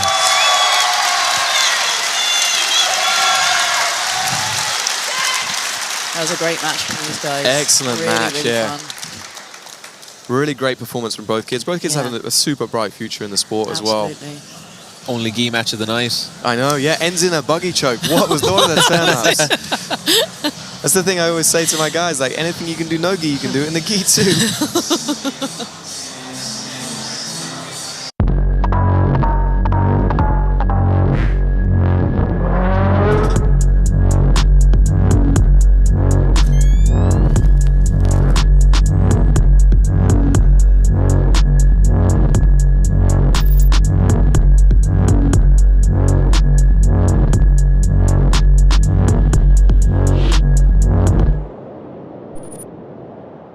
You have mastered the mats, but too afraid to step into the crypto arena, huh? Pineapple makes trading simple. Even I can do it. Scan the QR code and make your first trade for a chance to win 100,000 Apple.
So our next match is James Whiston versus Chris Otokito.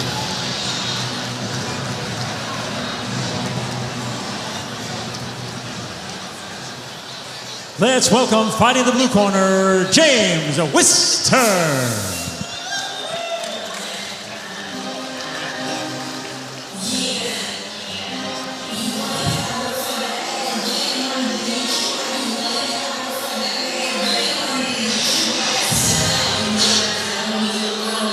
So James Whiston, 40 years old, 10th planet black belt, 22 years of training. Finding out 10th planet Redditch.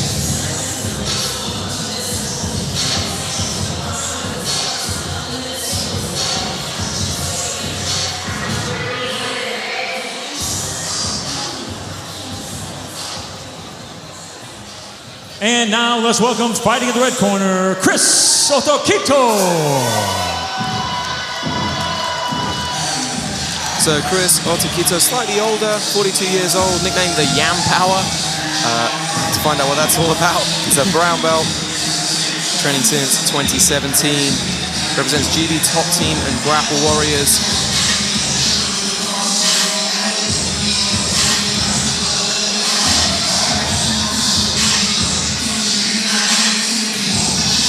I feel like this is a very polite walkout. He's got his hands behind his back, like a real gentleman. Yeah, very much so. We were talking earlier about leaving your opponent kind of waiting on the mat and the psychological impact it can have on them. Yeah. Chill. Super chill.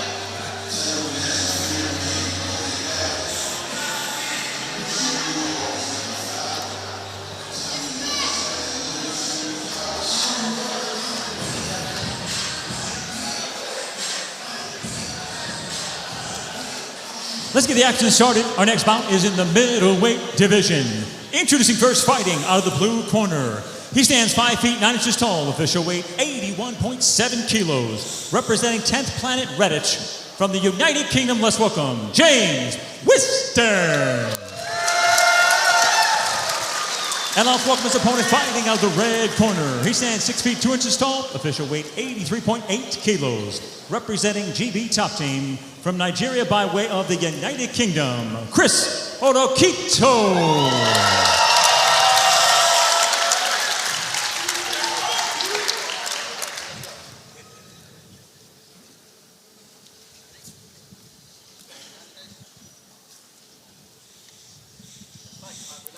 Polaris is sponsored by Tatami, the world's leading jiu-jitsu brand, trusted and worn by champions. Just going to throw this out there. One of the things I like about 10th Planet is that it's very easy to tell who is who.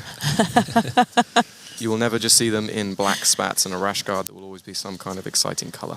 I'm expecting another buggy choke in this match. Interesting. The question is from who? Definitely 10th Planet. Yeah.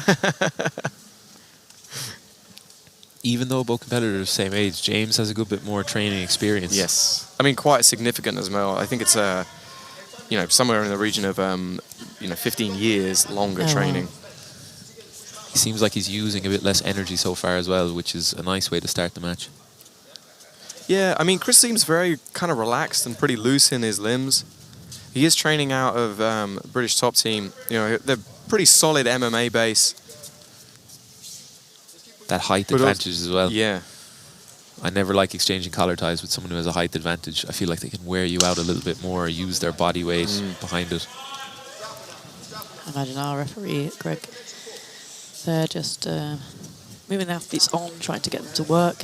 Very aggressive guard pull. You see Chris working around to the side, but might find himself in a triangle if he's not careful. James' grips look very strong from here. Yep. Just couldn't quite extract that leg for the triangle. Nice little bit of timing there from Chris. As James is just kind of resetting, got a little bit kind of lost focus, and Chris was able to get in kind of deep. Lockdown position. Yeah, I mean, we might see like kind of the John Wayne sweep there. Yeah, setting up the leg positioning. Nice sprawl and move. Oh, classic 10th Planet. Classic, yeah. He already has that arm cleared as well. Yep. That's kind of the make or break for this position, isn't it? Well, he needs to. I think he still needs to swim it kind of inside of that arm. Like leaving it underneath the armpit is kind of exposing it, or like gives a little bit of pressure that Chris can create. And Chris like trying to circle around. Chris, really nice movement on top. They're getting a little bit excited and just trying to blast through. You can see he trains with MMA fighters with the style of movement. He moves very well and athletic, but he also keeps a very low base at the same time. Yeah, I mean, if James does want to enter into the legs, it's going to be difficult from that position. Yeah, I think he needs to go back to that strategy that was working. If he got another look at that, I feel like he could have more success. Yeah. Nice little adjustment from Chris. And here we are again. He's in a triangle. Very nice. Yeah, I think what he's trying to do, he's trying to keep his legs away, isn't he? Which is exposing his upper body. He's not kind of prepared for the upper body attacks, it seems. Yeah, it looks like he's either in like he is in like a triangle here. I think he has a hand in. That's the issue. The hand's not going to stop him getting choked, though, unfortunately. No, that's the thing. But if he can keep that posture and keep the pressure against the hip. He's using the fist in the neck to try and cinch it up. I love a good fist in the neck. Chris needs to actually drive forward, I think, from here. It seems counterintuitive, but by backing off, you kind of bring your shoulder close to your neck, and then it'll let James lock up this triangle position a bit tighter. Yeah, he's still got that hand in there. It's going to create pressure. A bit better with the posture now. Squirms inside, back into our close guard. Nice job from Chris to escape that. He was definitely in a dangerous position. Wants to be careful reaching back like that because that will set up the triangle again. Got away with it this time. Nice side-to-side movement. Yeah, I mean, Chris is very long, so he can keep those legs back and the hands framed, but he's getting a bit kind of squirrely with his arm placement. You know, his hand was on the floor, could get triangled doing that. I think he's felt a couple of James's attacks now, and he's less worried about them. You could see he was reaching back into the triangle, not too worried about getting stuck in it. Trying to step around the head, very nice work. That's that kind of body length that allows you to do movements like that. And then secures the side control. He's got 52 seconds to work because, you know, realistically, James has had the better attack so far in this match. So he needs to do something that's going to, you know, sink the round for him. I'm not sure that just holding side control will do that. Yeah, these grips get worse over time. That's the thing. Yep. As soon as you pass the guard, the easiest time to mount is straight away. Yep. Mount, get the arm over the head, start to get to work. The longer he waits here, the more James can get his frames back in, catch his breath. Yeah, I always say to my guys, like, I don't want them thinking about what I just did. I want them thinking about what's happening now, right? So if I'm passing, then I want them to be thinking about how they're defending mount, or then defending the back straight away, or then defending a choke. Nice little bridge out there. James showing his power. And good timing. Yeah. I think it was good timing from him too. Interesting round. Interesting. Yeah. Tough one to call. Who do you think you've got, Vanessa?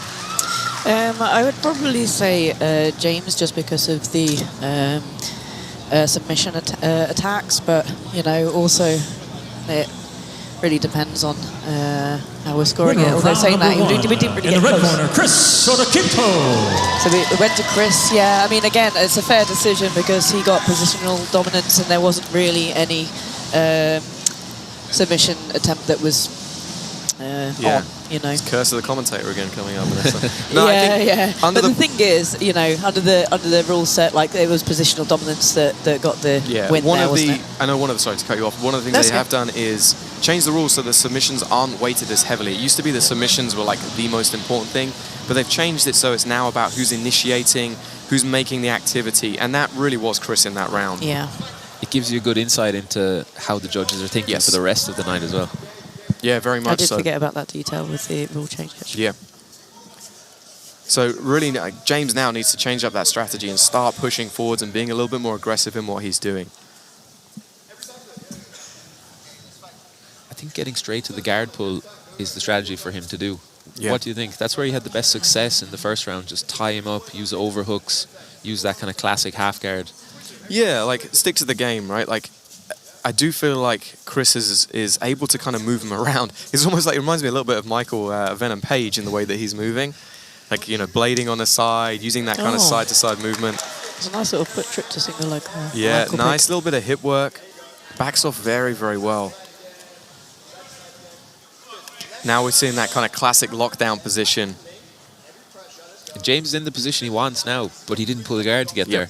He kind of gave Chris a bit of time to get the takedown. Exactly. And that's more needless points on the scorecards, if you will. Yeah. And also, you kind of want to go first, don't you? Right? You don't want to be on the back foot. You want to be the one pushing the pace and kind of setting the pace as well on your terms. Yep. Chris with a pretty easy guard pass there, in all honesty. Yeah, he's looking comfortable now, isn't he? Yeah, James could be feeling the fatigue. You know, he's a pretty stocky guy. You know, if you're heavily muscled, it does use a lot of energy. Nice little adjustment. Yeah, Chris doing a good job of keeping that bottom knee away so that James can't escape.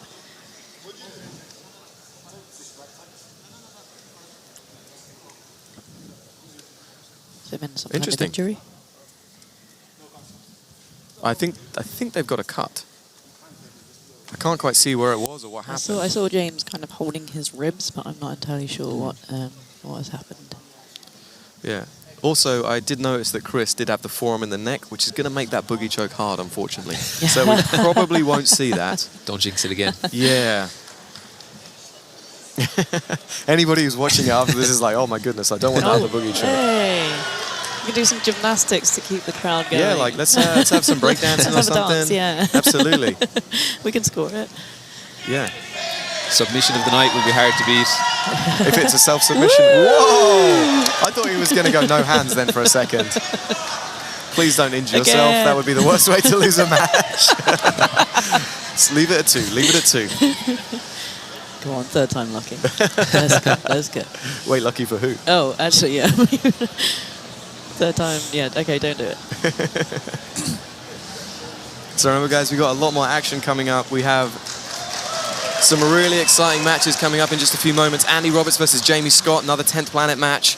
And then a match I'm excited for, which is Hayley Carter versus Drew Livesey. Should be real exciting. Back into cycle. Oh, no, Gregor's.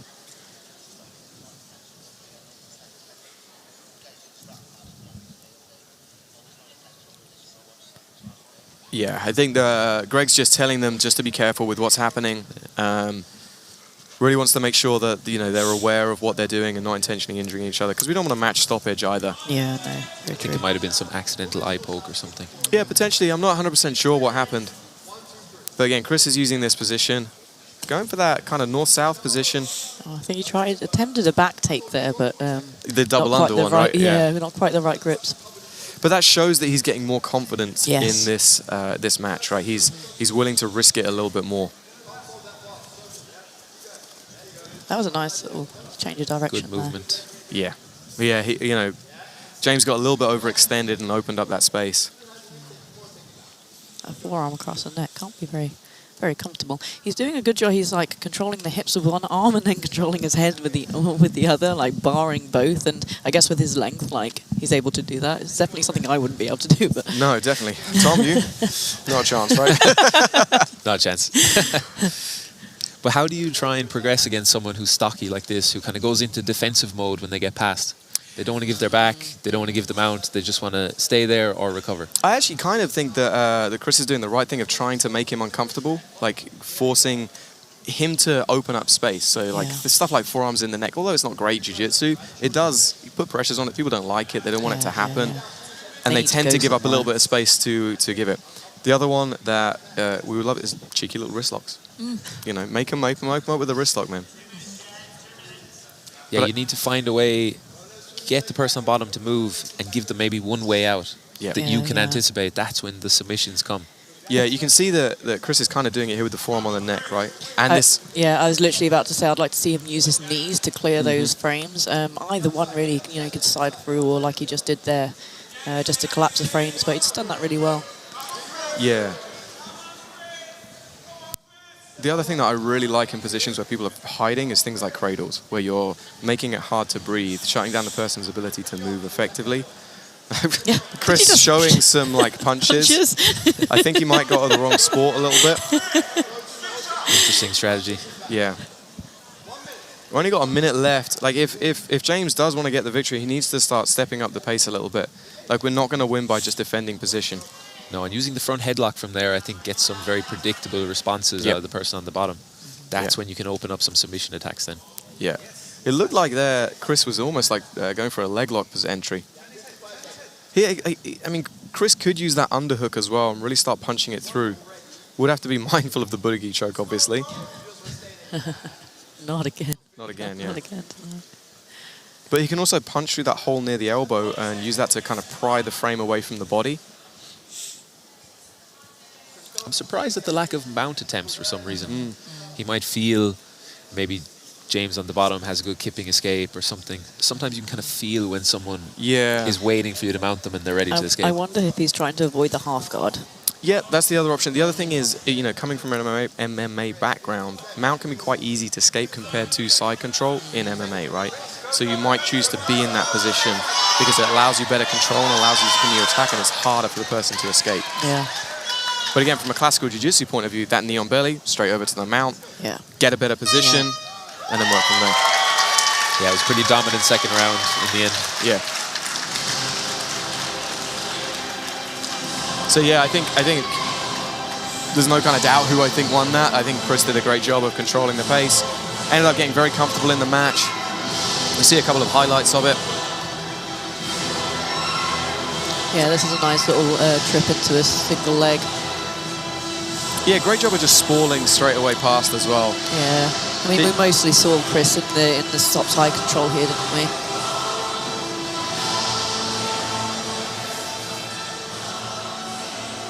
Ladies and gentlemen, we go to the judges' scorecards and they see a 4-goal winner. In the red corner, Chris Otokito.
If you awaken from this illusion and you understand that black implies white, self implies other, life implies death, or shall I say, death implies life,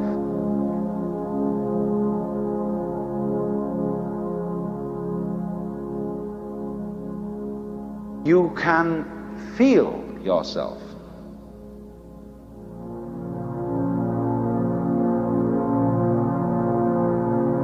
Not as a stranger in the world, not as something here on probation, not as something that has arrived here by fluke, but you can begin to feel your own existence as absolutely fundamental.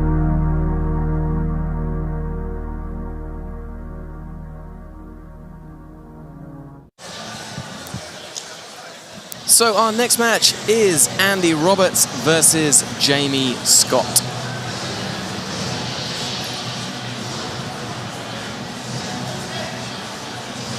Let's welcome, fighting in the blue corner, Andy Roberts.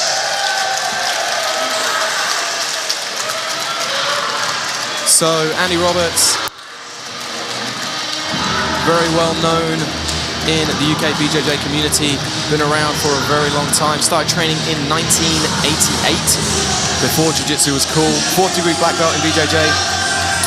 Seen him 4 times on Polaris, against Jeff Lawson, Gavin Thomas, Yusuf Nabi, and Marco Kanew most recently. I think that's before Jiu-Jitsu was invented. Sorry, yeah. Did you say 1988? Yeah. That was before I was born. Okay, now I feel young.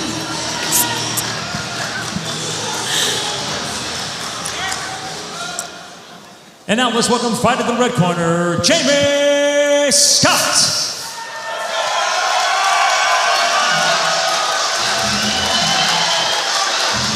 So again, Jamie Scott, very well known in the community, head of 10th Planet. Competed a number of times on Polaris as well.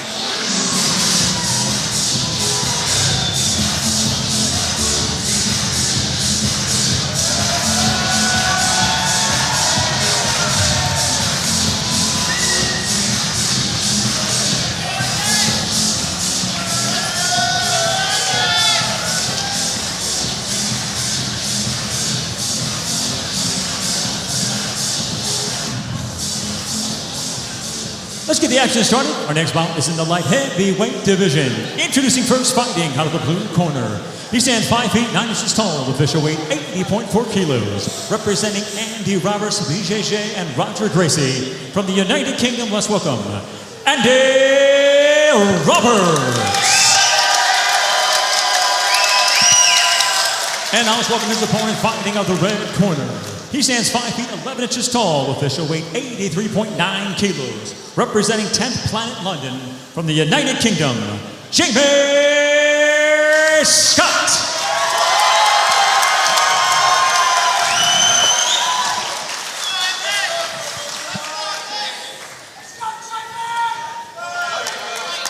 So Polaris is sponsored by Zebra. Zebra, the world's leading training facility outfitter.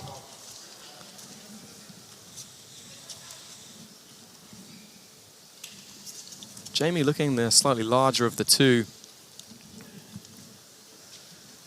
Interesting to see a more classic style maybe come up against the 10th Planet no-gi focused style as well. Absolutely.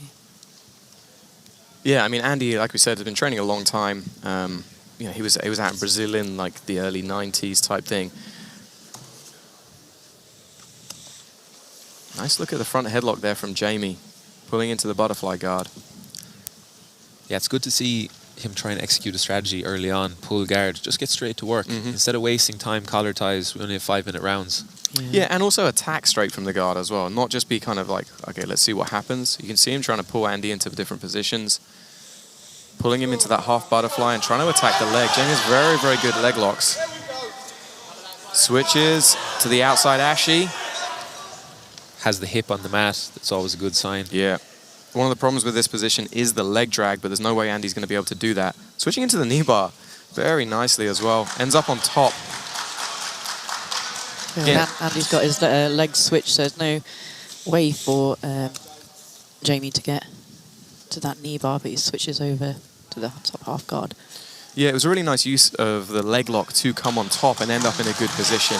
You know, that is one of the benefits from that kind of inside, the inside Sankaku position or the knee bar position, is when you end up on top, you are in a very tight position. Yeah. You can see he's very up to date on those leg lock transitions as well.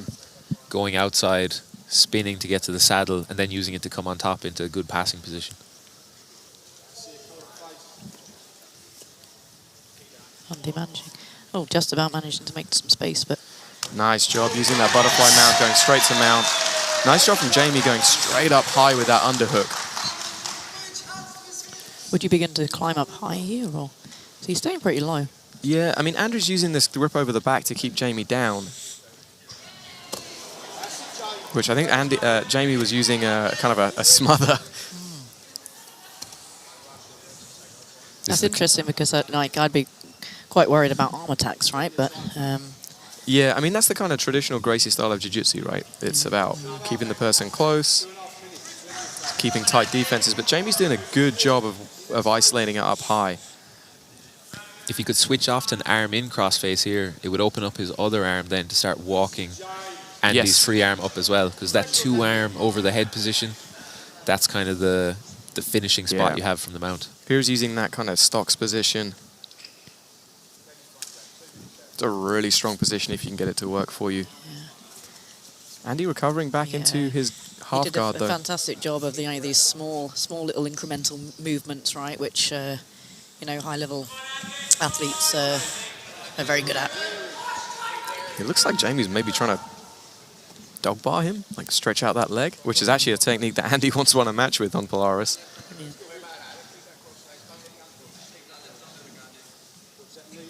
I'm impressed with Jamie's base here as well. You'd think of him as a bit of a guard player, but on top he looks very solid, and Andy constantly threatening those bridges, trying to off-balance him and get some space back. Yeah, nice butterfly position from Andy, but Jamie's stepped over. Yeah, Andy, you're doing a good job of getting his head right underneath Jamie's chin there. Yeah, he's getting into that position, that straight leg that Jamie's controlling though, using kind of like I guess a top side, what is it called? Lockdown, top side lockdown to stretch Andy's butterfly hook out. Now maybe coming over to the shoulder crunch. Yeah, nice shoulder crunch. Violin arm bar attempt. Good. It looked like for a moment Andy there was then trying to go underneath and attack the legs himself. Now but he has nice the job. inside. Yeah. Nice job from Jamie. He needs to get back to that head control as quick as he can. That's what gave him the good success early on. Control the head, then you can raise the hips and get to the mount. Yep. Jamie doing, again, good head positioning from Jamie there. Keeping it directly underneath Andy.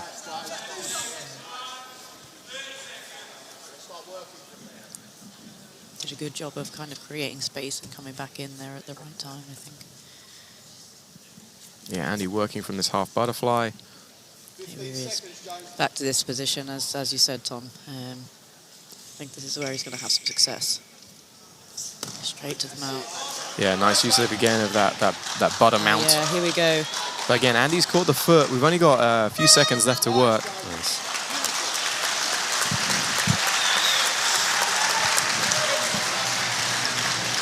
So what are we saying? I think we can say that probably Jamie won that round. I would say. Is there any adjustments that you think Andy should be looking at making, Tom? I think he definitely wants to stay on top for the second round. Jamie's probably going to pull guard again, try and sweep. So Andy, I think he really needs to try everything to stay on top. Work towards that head control himself, maybe pass the guard. Because if he ends up on bottom, I think we might see more of the same in the second round. Yeah, Vanessa, in terms of Jamie, do you think just sticking to that game plan that he's got, pulling guard, using the butterfly position again? So yeah, and I'd like to see him try to get like higher on that mount control. I'd have him do the same thing, but you know, really work the arms of Andy up when he gets that clinch. Yeah, really try to get to that high mount position and then start attacking. Yeah. Interesting. Let's see what happens.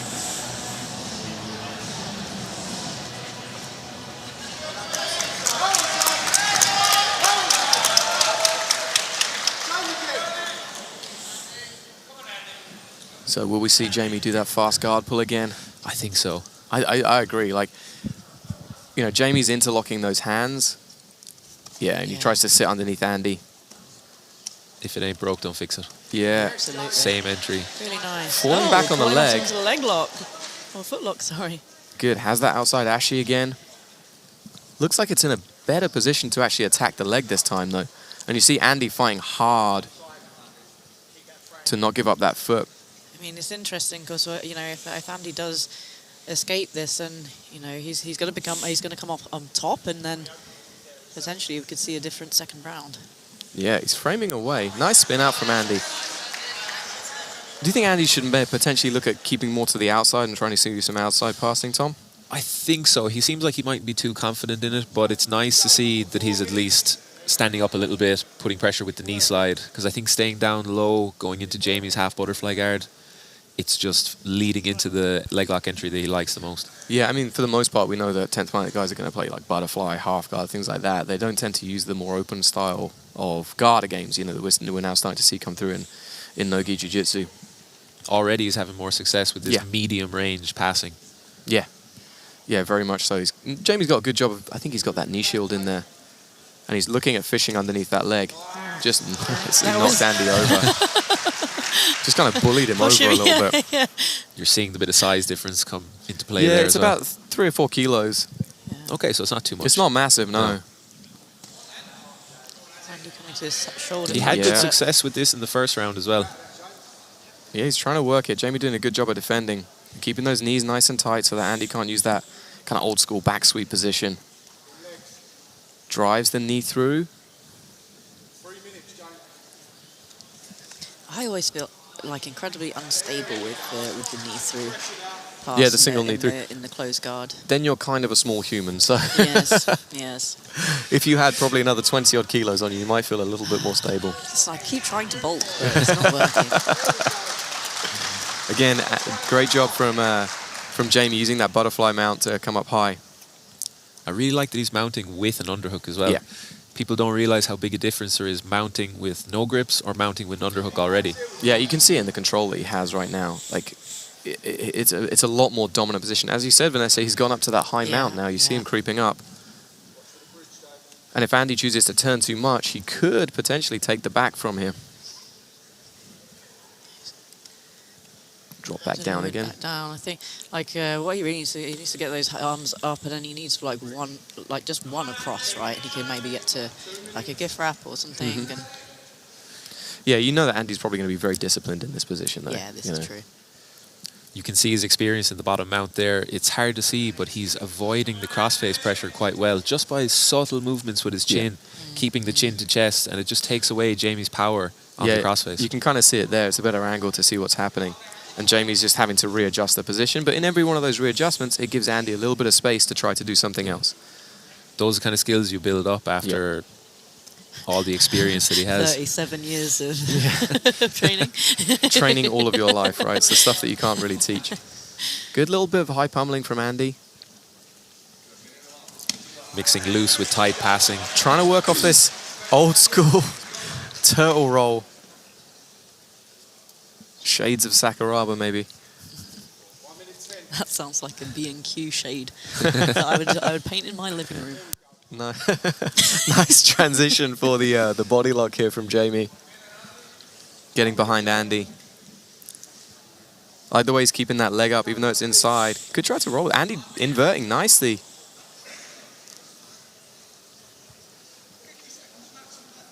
I'm really liking how he's using the loose passing to get into the tight passing. Because as Andy blocks the loose passing, he has to open out his legs and his arms to frame. Jamie stepping in, getting the chest to chest, and then going back to this passing that we've seen him do so far. Nice recovery. Andy's created a little bit of space now. He's got that frame with the foot.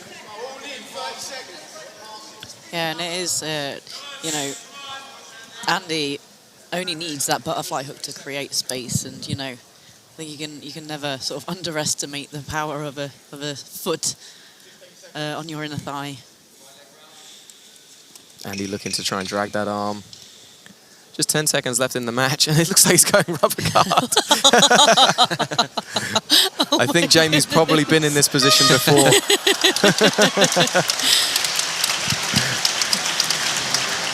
Why not? Yeah, great you job. You only live once. Great job from Jamie. Really solid defense from Andy. Some very modern jiu-jitsu from him. We saw the leg entries, the passing. Yeah, this was probably, I would say, the closest submission. Andy really had to defend that attack.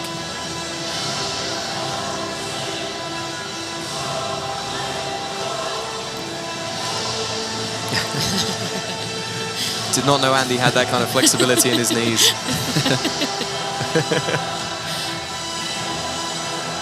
Ladies and gentlemen, we go to the judges' scorecards, and they see it for your winner. In the red corner, Jamie. Great job from Jamie, getting the victory in front of the hometown as well. We haven't had any matches go to the third round yet either. No. Interesting.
So our next match is Hayley Carter versus Julia Livesey.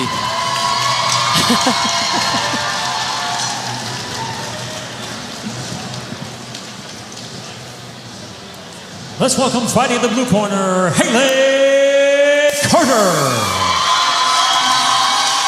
So both Hayley and Ju, very, very popular figures in the UK BJJ scene. Hayley, born in Oxford, now living in Milton Keynes, personal trainer and BJJ coach. Been training 13 years, black belt. Won on Enyo a number of times, on the British Championships at every level. Very consistently on the competition mats.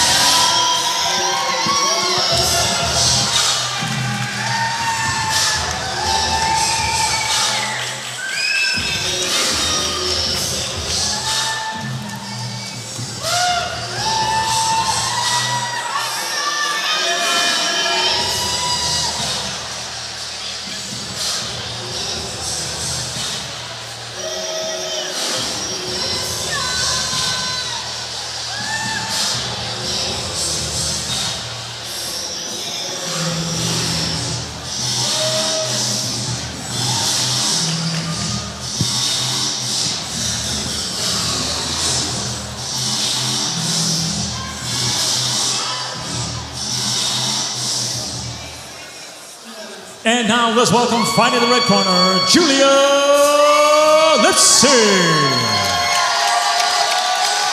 Yeah, as I said a moment ago, Julia's very, very popular as well in the UK scene. She now lives out in Thailand with her husband, Owen Livesey. They moved over there at the start of the year.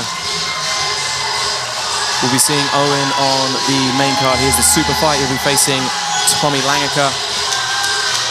Ju has been training judo basically her entire life, very successful judoka. Transitioned over to judo around about 7 years ago. Seen her a number of times on Polaris.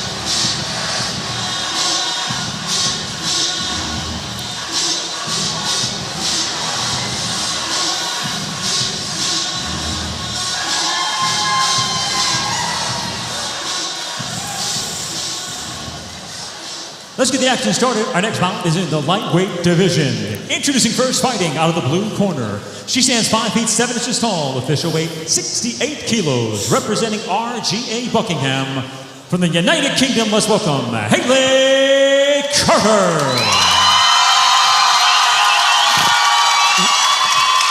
And now let's welcome her opponent fighting out of the red corner. She stands 5 feet 1 inches tall, official weight 65 kilos, representing Carlson Gracie Ho. From Brazil by way of the United Kingdom, introducing Julia Livesey.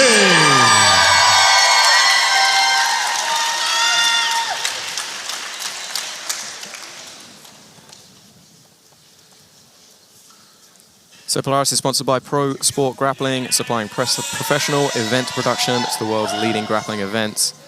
Ju has some highlight reel throws. She's looking to tie up the head and arm and then work from there. She's getting into that head position now. You see her throw across that hip. There we go. Straight into side control. Textbook. Yeah, Hayley began kind of making space towards Ju's hips, but then kind of took it away to try to defend, you know, Ju getting around her head. But it's okay, you know.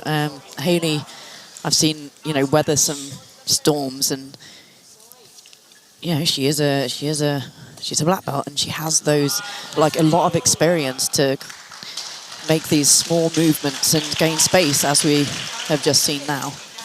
Yeah, she's got a very good guard as well. You know, her kind of body proportions work well for her in that position. Yeah, long limbs.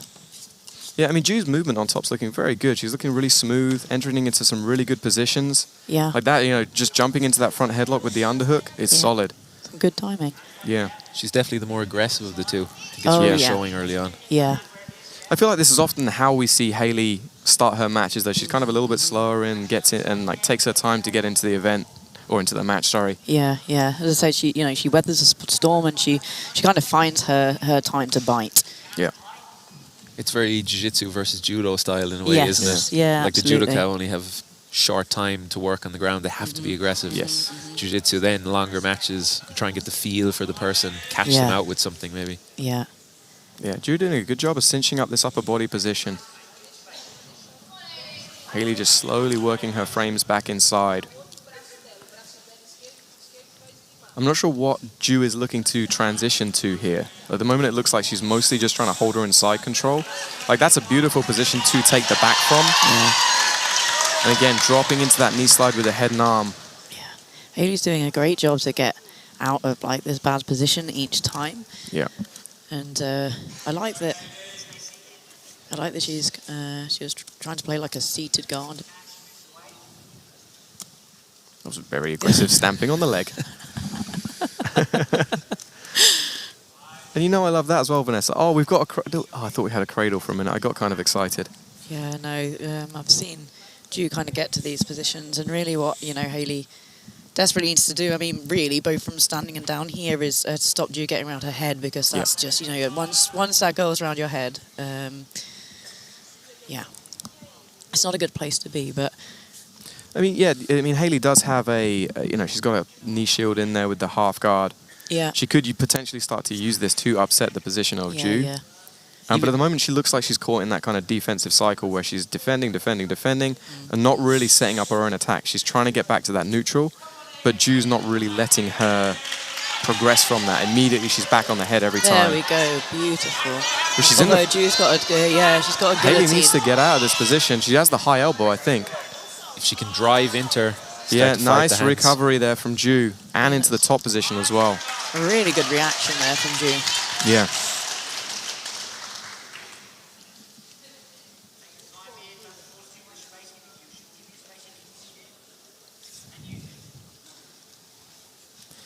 Yeah, I'd like to see Ju, like Ju's positioning inside control is very nice. Like having that toes on the mat at the very low base is a really good position. It's going to be so hard to move her, but I don't feel like she's actually threatening with anything from that position. Right. You know, unless she starts feeding for the underhooks or potentially looking at chasing off towards the back, Hayley can slowly start to work to rebuild these positions. Oh, a strange. Nice. Another wrestle up. Oh, that was a beautiful takedown. Ju straight on the neck again. But this is a much better position for Hayley. Yeah. It seemed like she was ready for it that time. It was beautiful. And this is exactly what we were talking about, you know. Hayley found her time to bite, and now she's in a fantastic attacking position, you know, and she is really going for this back take. She's staying nice and solid towards the hips there, and a little smother to get around the neck. And this is exactly what I was expecting from this fight. She's got 30 seconds to go. Yeah, I mean, this is really interesting because this is a dominant position that she's in. She kind of needs to set that second hook. Ju might be able to kind of weather the storm a little bit, but now Hayley's getting her own back. Gets that underhook. Only 10 seconds to work. Interesting match. Yeah, yeah. Hayley, she's looking for any attack, I think, just to try and get up on the scorecards a little bit. Hayley has woken. Tough round to score there as well. Yeah, very much so. Yeah, definitely. I'm not sure how we look at that, because it was very much all of Ju up until that final moment, right? Yeah. I feel like I'd have to give it to Hayley. You think? For the two takedowns, a bit more dominant towards the end. Yeah, she did have a couple of takedowns, that's true. Yeah, this is a hard winner of round number one. In the red corner, Julia Livesey. Okay, so they have given it to Julia. Yeah, and I'm guessing that she was in the control for the majority of the match. She was initiating a lot of the attack. She had, even on the takedown, she still had the front headlocks that Hayley did have to defend each time. So yeah, definitely a fair call. It's going to be interesting to see how they change tactics afterwards. I'm interested to see how Hayley comes out now. Like, will she be able to come out with that same pace, or will she take time? You know, if she takes time to get to that point where she's, you know, at her pace, then, you know, it's going to be bad for her. But if she can start where I think we could see her shoot early. I think she should shoot, very quickly. 100%. Not engage in any grip fighting, clear the hands, snap the head down, and because this is where you don't want Ju. Or if you do get here, pull guard nice and quick, and then start to off balance and look for that single leg again. Yeah, off she goes, go, go, go. She seems more confident now after the first round than she did at the beginning of the match. I think that definitely that window that she had right at the end, she was like, okay, I've got this. I can now, you know, start to progress into my game. Ju's in a great position here with that knee on the inside. Hayley needs to kind of get some distance control, ideally with her feet. She's using her hand at the moment, which is doing the job, but slowly Ju's creeping past. Hard to deal with the pressure of Ju. I wonder if the start position here, because Hayley was, her hips were quite high up, or her posture was high up, which is kind of like a judo stance, isn't it? So I'm wondering if she comes up again into a kind of more wrestling base, if she'd have more. Yeah, I mean, Ju's got that underhook on the far side, which she could have potentially used to go again, but we end up back in this position. That was kind of like Hayley's moment there. Should have tried to start attacking towards those legs. You see her reaching for it. Nice front headlock from Ju, though. I feel a wrestle upcoming. Yeah, I mean, that's what Hayley's looking for. She had success with it before. But if Ju's corner, her husband, Owen, has told her to, be mindful of that and be aware that that's what's going to happen, maybe she's just prepped for it better. Nice adjustment from Hayley. Oh, that was beautiful throw from Ju. Yeah. Hayley trying to use that knee shield position. It's a good position for her. She can work kind of into like a close guard or potentially into a De La Riva. But again, Ju's doing a great job of shutting that down. I will say, like, Ju's really doing a good job, coming up, seeing her come up through the ranks. Like, she's making quite, intelligent decisions here, passing Hayley's guard, which is really what she needed to win this match. Yeah, Hayley's using her length well, keeping the feet on the outside, but then Ju on top, as you said, she's going through the middle, kind of negating that length in some of those attacks that Hayley would be throwing at her. Yeah, and then every time she sits up, she's snatching onto that front headlock position. Now Hayley's trying to get it. She's trying to force it, but again, doing a good job of getting to that head. Hayley's looking to build height. Ju might have a guillotine on here as well. Can't see where her grips are. There is a kind of front headlock choke, a short choke, right? That she's got something. Yeah. Hayley pulls her head out. 2 minutes on the clock. The problem for Hayley is that Ju is quite a bit shorter than her, so she's going to struggle to get that head position. Yeah. Hayley looks like, again, she's rolling towards the legs, which is an interesting tactic. Trying to turn this corner. Kind of trying to bait her to attack the back. She could have overwrapped that arm and go for that mirror lock again, but Ju's gone too compact again now. It's interesting, wrestling from the guard, she's having more success because it takes away that height discrepancy. Yeah, she's able to kind of get underneath her, right? And you can't get taken down if you're on the bottom as well. Although I think Ju might have done it sometimes already.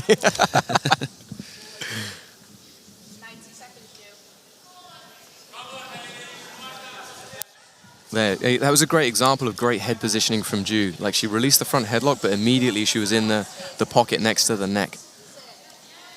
And again, trying to dive onto this front headlock, step over the leg and slide through. Now we're into the close guard. Ju needs to be careful in this position. Yeah, I've seen Hayley with some really solid arm bars from here. Yep. But with 1 minute left, I think Ju's going to be very, very defensive. She knows she's a round up. She's probably got this round as well. Yeah.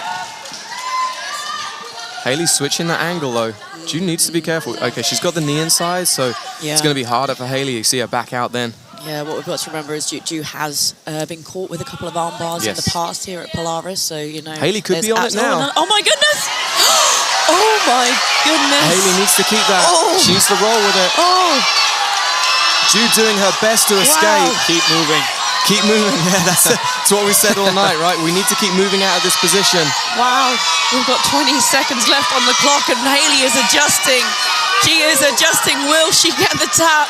I mean, Ju's kind of slipped the elbow She's enough. somehow using her toes in Hayley's face to defend. If Hayley can step over the head, then she's going to be. She's going for the wrist lock. No Ju's way. cutting it out. Wow.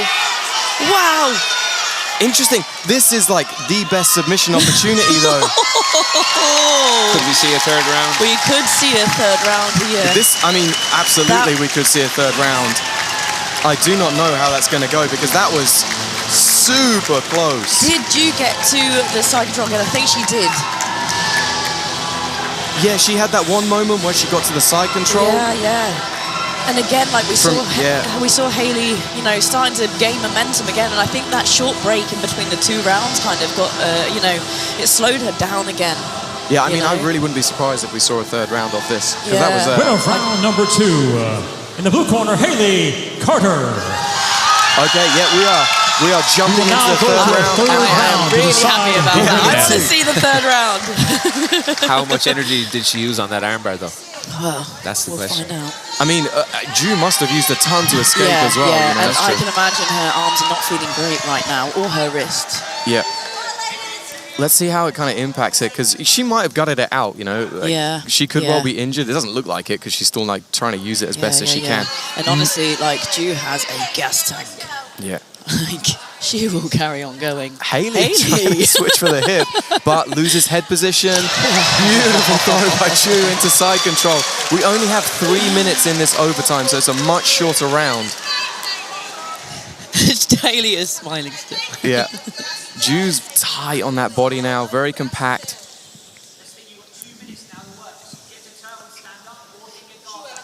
I always see Ju take the Ju's back riding here. the back, yeah. Looks in. I think she does have that one hook.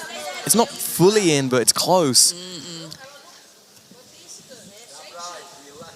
And it's, I mean, Ju could try and roll off for the armbar as well. That classic judo rolling armbar over the top. Great controlled position here, using the power half Nelson. Yeah, I mean, it's what Ju needs to do, right? She just needs to get her off balance from here is the only thing. Ju's got the second hook as well, forcing Hayley to defend. It looks like she's almost underneath the neck as well. She's adjusting really well. Yeah, I think Hayley needs to sort of get her back to the mat and get out of this. Yeah, it looks like she's managed to get it, and she's on top now. Ju's adjusted to the... I think Ju's still got some kind of choke, something uncomfortable, but if Hayley gets her elbow to the hip now, then she could get out into a closed guard, which isn't too bad, you know? No, she's there now, and unfortunately, I mean, unless Ju's been working a lot of her guard game. Off we go, and Hayley's potentially in the side control. This is insane. This is a crazy match. And she's in a great position as well. She's got that leg tied up. Ju's kind of using the half guard here. She's pulling that top leg into place. So if Hayley just switches her hips and just pulls that out, that should be... Yeah, I mean, Hayley could slide through, or she could go over towards that butterfly mount that we saw a few times in our previous match. She has 1 minute left. Yeah, I mean, if I was her coach, I would be screaming. Yeah, now. If she can get this leg free, she can hop to the far side and take the back straight into the choke. This is looking dangerous for Ju. She needs to be disciplined here, keeping a hold of that leg. If Ju can get up to those knees now, that's going to be a good position for her. I mean, currently, Ju is winning the round, you know. She's had the back. Hayley 35 really seconds. Needs to work. She's got 30 seconds left. She's working hard. She might get underneath the neck. She might get underneath the neck. This is going to be so It looks like she's got the grip as well. She needs to go all on it. Yeah, she needs to jump on it now. Come on, Hayley. I mean, come on. Yeah, I don't know who I want to win, but I'm just excited. 15 seconds on the match. Another round. Hayley diving on it, looking to go. Ju's done a good job of defending and hiding that arm for the Kimura. Hayley coming up, chasing it, gonna throw. I don't even know. I honestly don't know. I think I'd give it to Ju, but nice scramble to finish the match as well. Wow, I have no idea. That is really tough. What an absolute blast of a match. Yeah, I mean, I have no idea how I would score that. What a great match. This throw though as well. She had a fantastic throw again. Yeah, I mean that's Ju's bread and butter. Exactly. I like that Hayley tried to stand the thrower as well. Yeah, Ju had the back control. Yep. Unfortunately, I think Hayley was just off with the position that, Yeah, she just didn't quite have it. The time, but a great match. Ladies and gentlemen, we go to the judges' scorecards, and they see it for your winner. In the red corner, Julia Livesey. What a fun match. Yeah, great match. Really good performance by both ladies. I mean, I personally, I think that could have gone either way. I completely understand why Ju got the victory. Yeah, she got that big throw, got the back, ended up in good positions. You know, and it was her mistake that led to Hayley being on top. But man, great match. That was a really good match, and so important, I think, for Ju, because she's been pretty unlucky, I think, here. Like I said, you know, she got caught with a couple of arm bars previously, but this time she got out and she got the victory.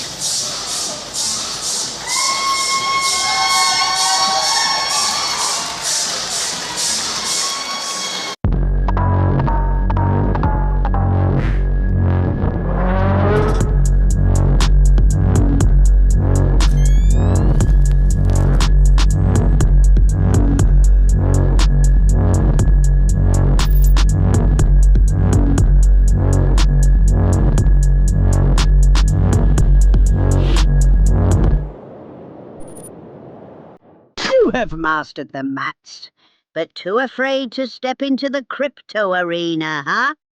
Pineapple makes trading simple. Even I can do it.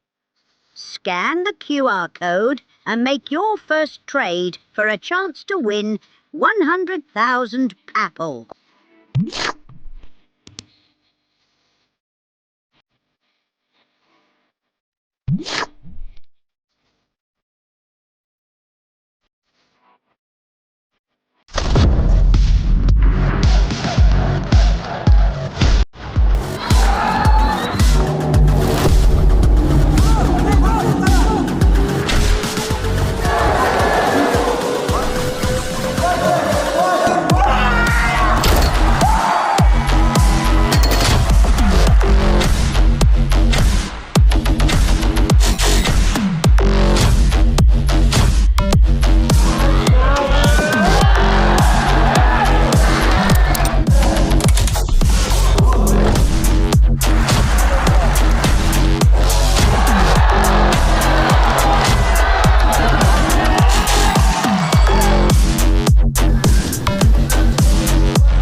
So our next match is Ollie Webb versus Christian Ozbek.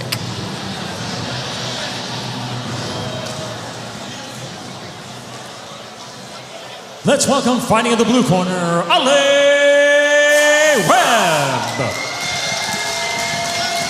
So Ollie Webb, 25 years old, competing out of Element Martial Arts in Brighton.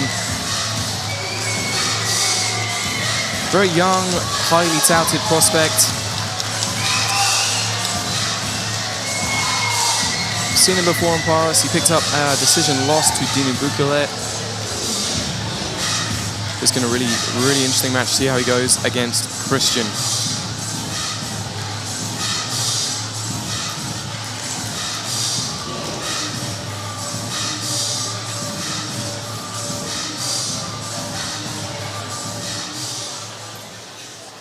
And now let's welcome, fighting in the red corner, Christian Ozbek.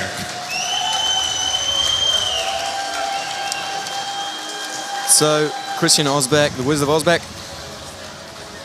incredible takedown game, always puts on a great show, typically has some highlight throws in there, but he is just coming off the ADCC trials where he picked up the fastest submission in, I think it was like 9 seconds, and he heel hooked someone. Yikes. So Christian is well-rounded.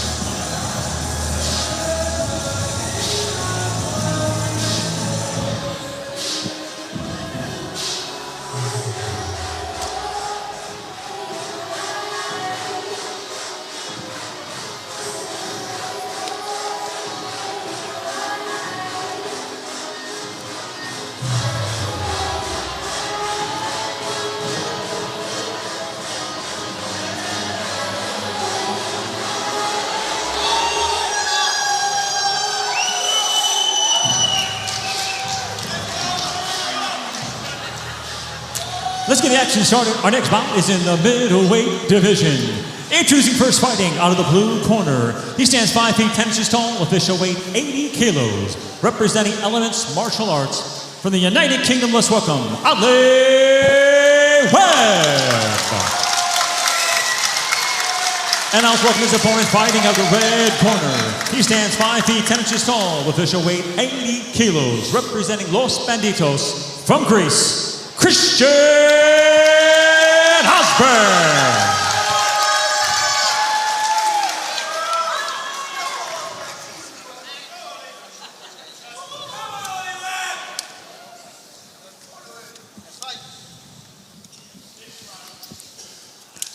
Nice single leg straight away for Ollie Webb. Beautiful. No messing around. Yeah, and into that passing position that we've seen so many times.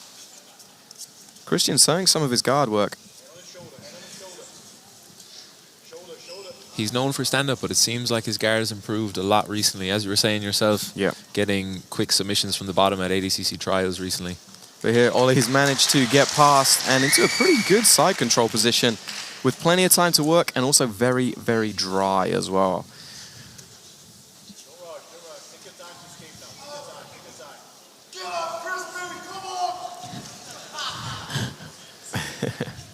Seen Christian a couple of times on Polaris so far. He fought Shane Price and had just this takedown battle lasting for about 10 minutes, where he must have thrown him 50 times. And then he fought Paul Redmond, who we're actually going to see later.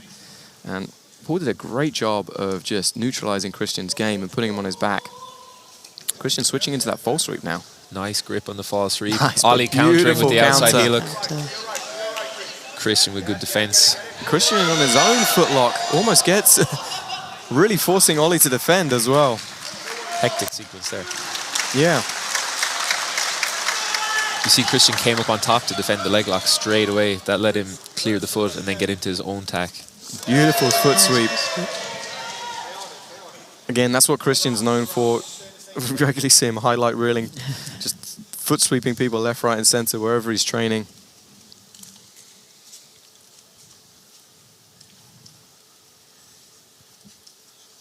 Ollie doesn't have that element of surprise anymore as well with the early takedown. Yeah.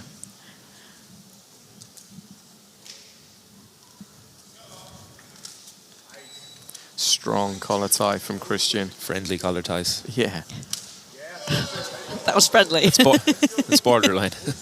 Yeah, I'm not sure that our referee, Greg Creel, is going to stand for much more of that, in all honesty.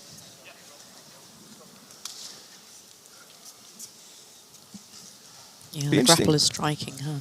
Yeah, it'd be interesting to see if Ollie decides to pull guard, immediately trying to entangle that leg. It's nice to see Ollie mix it up. Yeah. Am I right to say he's a catch wrestler? Ollie, is that right? Yeah, he has won British Catch Wrestling Championships.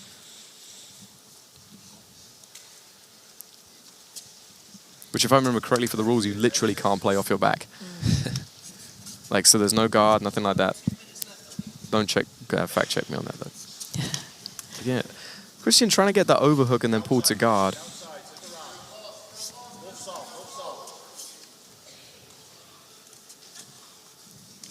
And Christian stepping into the leg lock again. Looks like he's got some newfound confidence in his leg attacks. Nice little wrestle up here. Very. I think that was very close to our...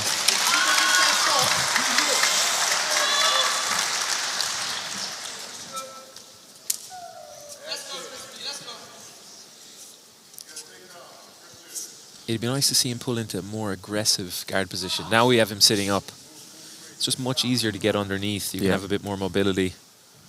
Don't let the person on top dictate the passing, as we're seeing here. Yeah. Yeah, I feel like this seated position, you can kind of shoot underneath, right? Whereas down here, yeah, I feel like even though like lots of players play off their back like that, I feel like sometimes you're at a disadvantage. Nice job from Christian again, trying to use that leg lock. He uses the threat of the leg lock almost to unentangle the position, then regain top position. Ollie on the single leg. Very nice. Follow to the back. Wow. Yeah. That board is completely gone. The audience completely unfazed by the fact that two men were hurling into them. Well, they have a piece of cardboard as protection, so they should be fine. Well, that's great. Again, we're seeing someone have success with wrestle-ups who was probably losing some of the stand-up exchanges. Yeah. This is something that we actually, in one of the earlier squads, it was Brazil versus Team USA. The wrestle-up became very, very important because Brazil started being predominantly top players, but they could not get past the leg entanglements. Yeah. And so what they did is they switched to playing off their backs and then using that to wrestle up because it meant they came so much closer to the passing positions. Nice little roll from Ollie. I was going to say as well, the seated guard there, easier to wrestle up from, and Tom, he's been really successful with these wrestle-ups. Yeah. I would say, like, going into the next round here, we'd like to see Ollie kind of come to these seated guards and really utilize those wrestle-ups to try and get on top. Yeah, I'm interested to see who they go for in this in that round. Winner of round number 1. In the blue corner, Ollie Webb. So they've gone for Ollie, I think potentially because he was the one initiating the attacks, which can count as is very important. I think we'll see more of the same from Ollie in the second round now. He seems to have figured out his strategy halfway through there. Pull guard, try and get the wrestle-ups going and avoid getting slapped in the head with the collar ties along the way. No one wants to get slapped with a collar tie. Yeah, I agree. That was working very well for him, utilizing that wrestle-up. We saw him come up to it multiple times. You see it with jiu-jitsu guys a lot. Their setups for shots mightn't be that good. But if they get a hold of you, they can kind of drag you down to the ground. Yeah. Almost treat a takedown like a sweep. Yeah, well, I mean, you know, sweeping is just wrestling, essentially, at the end of the day, right? You see it? Ollie's trying to, he was trying to invert in towards the leg, and he's got to get by. Okay, we're in 50-50. How do you feel about 50-50, Tom? For me, I would prefer never to be in that position if I can help it. I think it's a fantastic position against someone who's slippy like this. We got the submission. Oh my goodness. I did not expect that. Wow. Fantastic. That is why I hate 50-50. I wasn't expecting that. Goodness. Really nice submission. And I mean, it must have been tight. Ollie is limping off the stage. Wow. And here we saw Ollie pulling into guard, getting himself into the 50-50. And yeah, I mean, Christian, was it just a classic straight ankle lock? Yeah, it was kind of just a straight ankle lock, right? Yeah. Very nice performance from Christian. 50-50, one of those positions, if you're a little bit better, you can take big advantage of it in the 50-50. Ladies and gentlemen, your winner by tap out due to a straight ankle lock. In the red corner, Christian Ozbek. Yeah, I mean, the next thing that we're going to see is Christian pulling guard and maybe entering leg locks, which would be a real turn-up for the books. Those footlocks have come a long way. Maybe traditionally you wouldn't have respected them as much, but now people have that extra finishing ability from there. Yes, getting into the... Nice job, mate.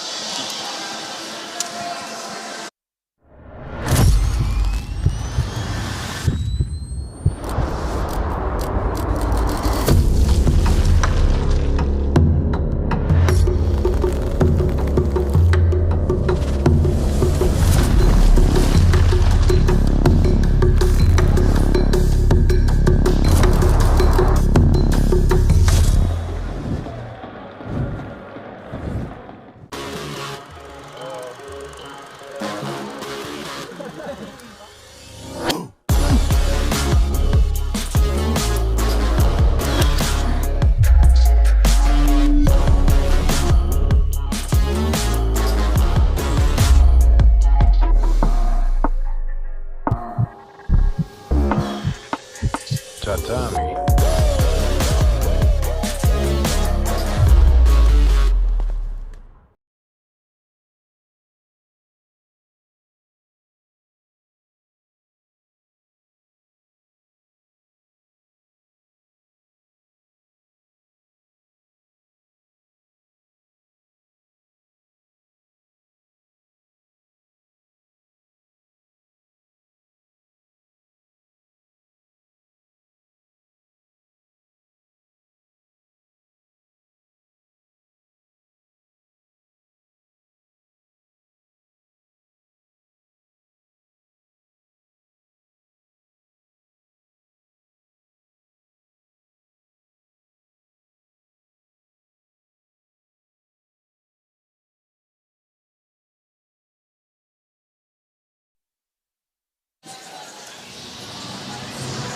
So in our next match, we have Gami Kanew versus Injana Goodman.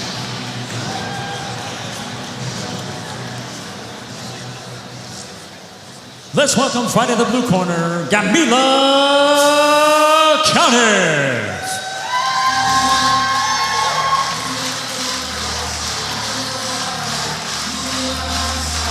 So Gami is a very highly accomplished grappler. She's won multiple IBJJF medals. Really fun competitor to watch. Her first time on Polaris, but she's somebody you should really keep an eye on. Bit of a unique game as well. Plays a lot of half guard, underhook stuff, but in a very unique way as well. So it's great to see her on the main stage.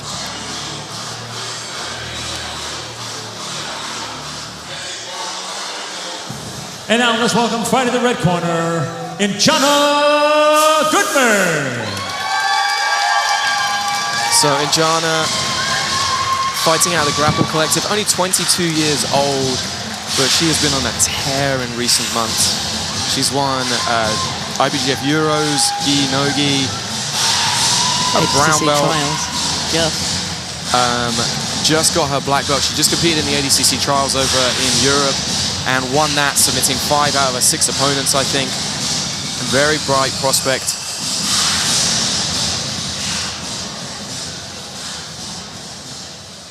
Let's get the action started. Our next bout is in the featherweight division. Introducing first, fighting out of the blue corner.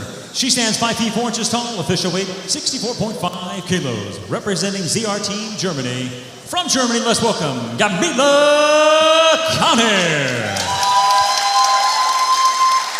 And let's welcome her opponent fighting out of the red corner. She stands 5 feet 6 inches tall, official weight 65 kilos, representing Grapple Collective. From the United Kingdom, Injana Goodman.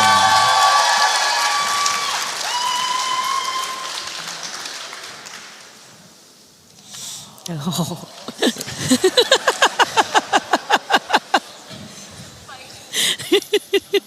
So much different to the heavy collar ties of earlier, right? Before and after the match. because they're going to cuddle and then they're going to do some heavy collar ties. It's This just is how, funny, how yeah. girls' jiu-jitsu works.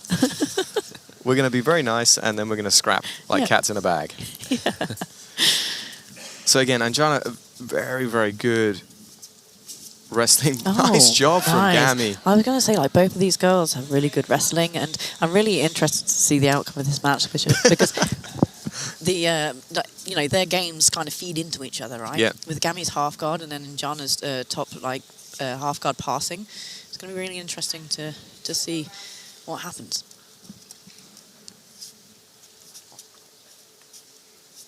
Even though they're both black belts, it feels like more of a veteran versus up-and-comer match for some reason. Gami probably has a bit more experience at the black belt level. Yeah, I mean, she's been training a lot longer.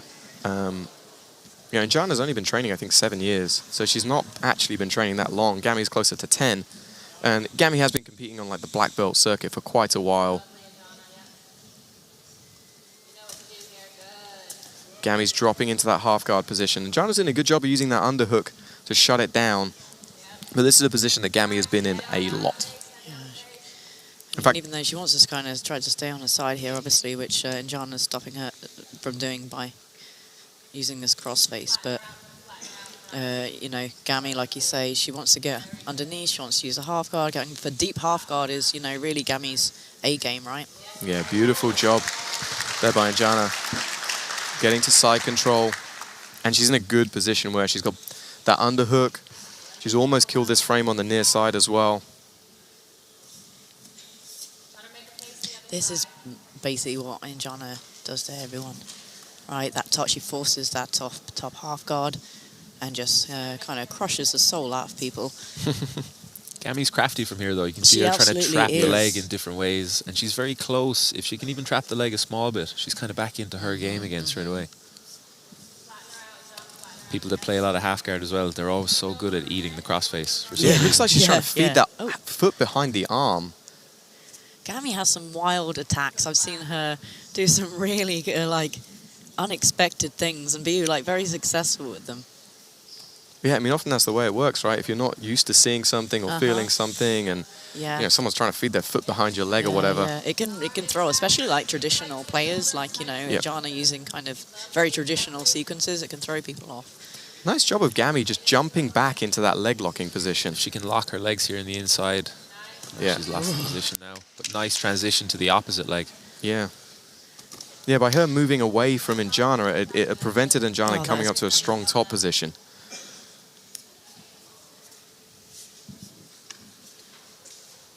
Injana doing a good job of putting the weight on her front leg.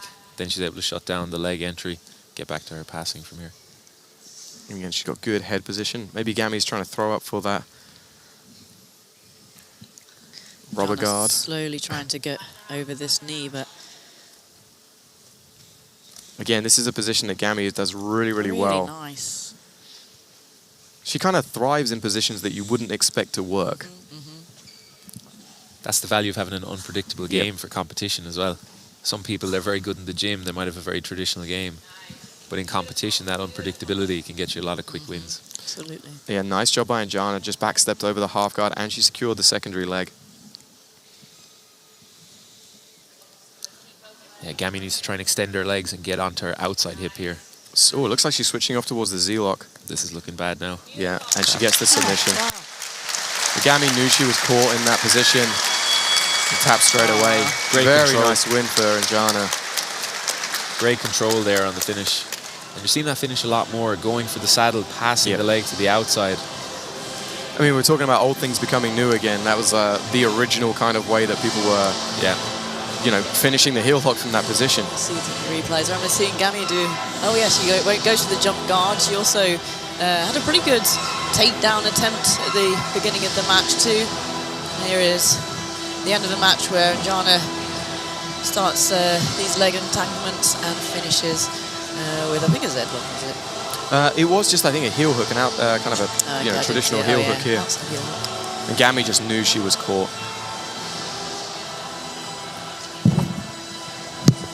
Ladies and gentlemen, your winner by tap out due to a heel hook.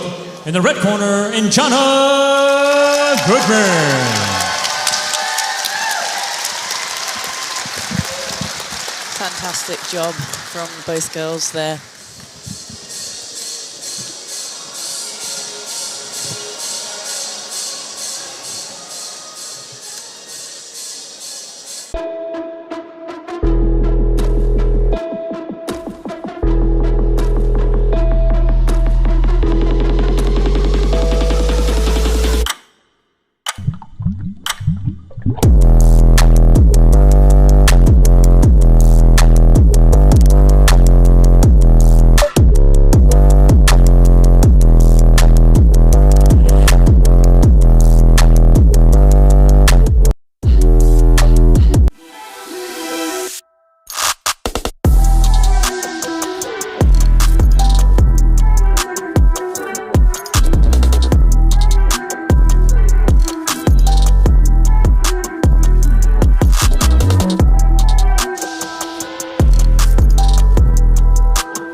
Understand that black implies white, self implies other,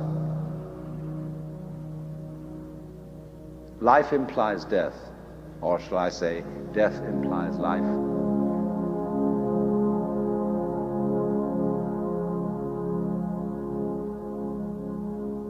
You can feel yourself.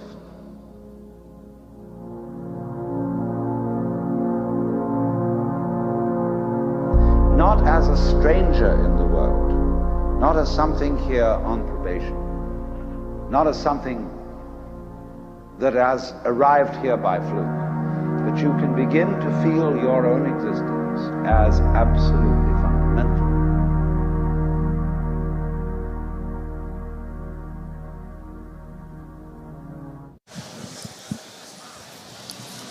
So our next match is Sam Gibson versus Jack Tyley.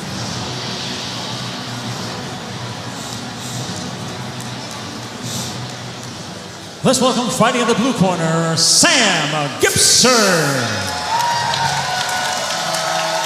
So Sam Gibson, he is fighting out of Armour. Been training around about 20 years, black belt. In kind of the mid 2015s-ish, 16, 17, he was doing a great job on the international circuit, winning many IBJJF titles.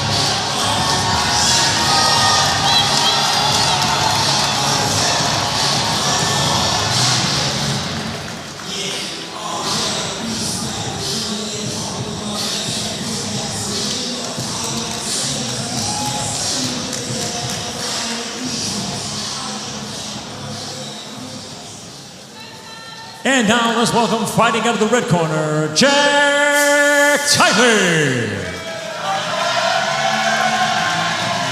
So his opponent, Tyley, seen him 3 times before on Polaris, fights at 10th Planet London. 3 wins, always a very entertaining competitor to watch.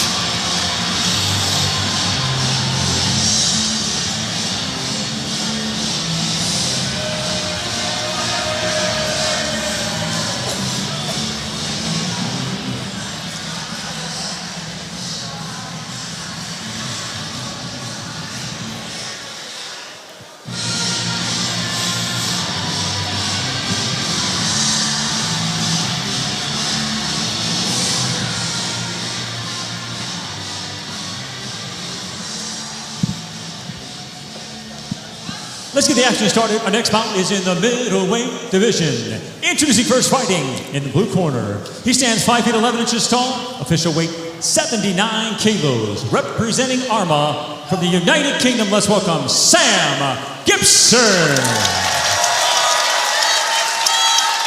And now let's welcome his opponent, fighting in the red corner. He stands 5 feet 11 inches tall, official weight 80 kilos. Representing 10th Planet London from the United Kingdom, Tyley.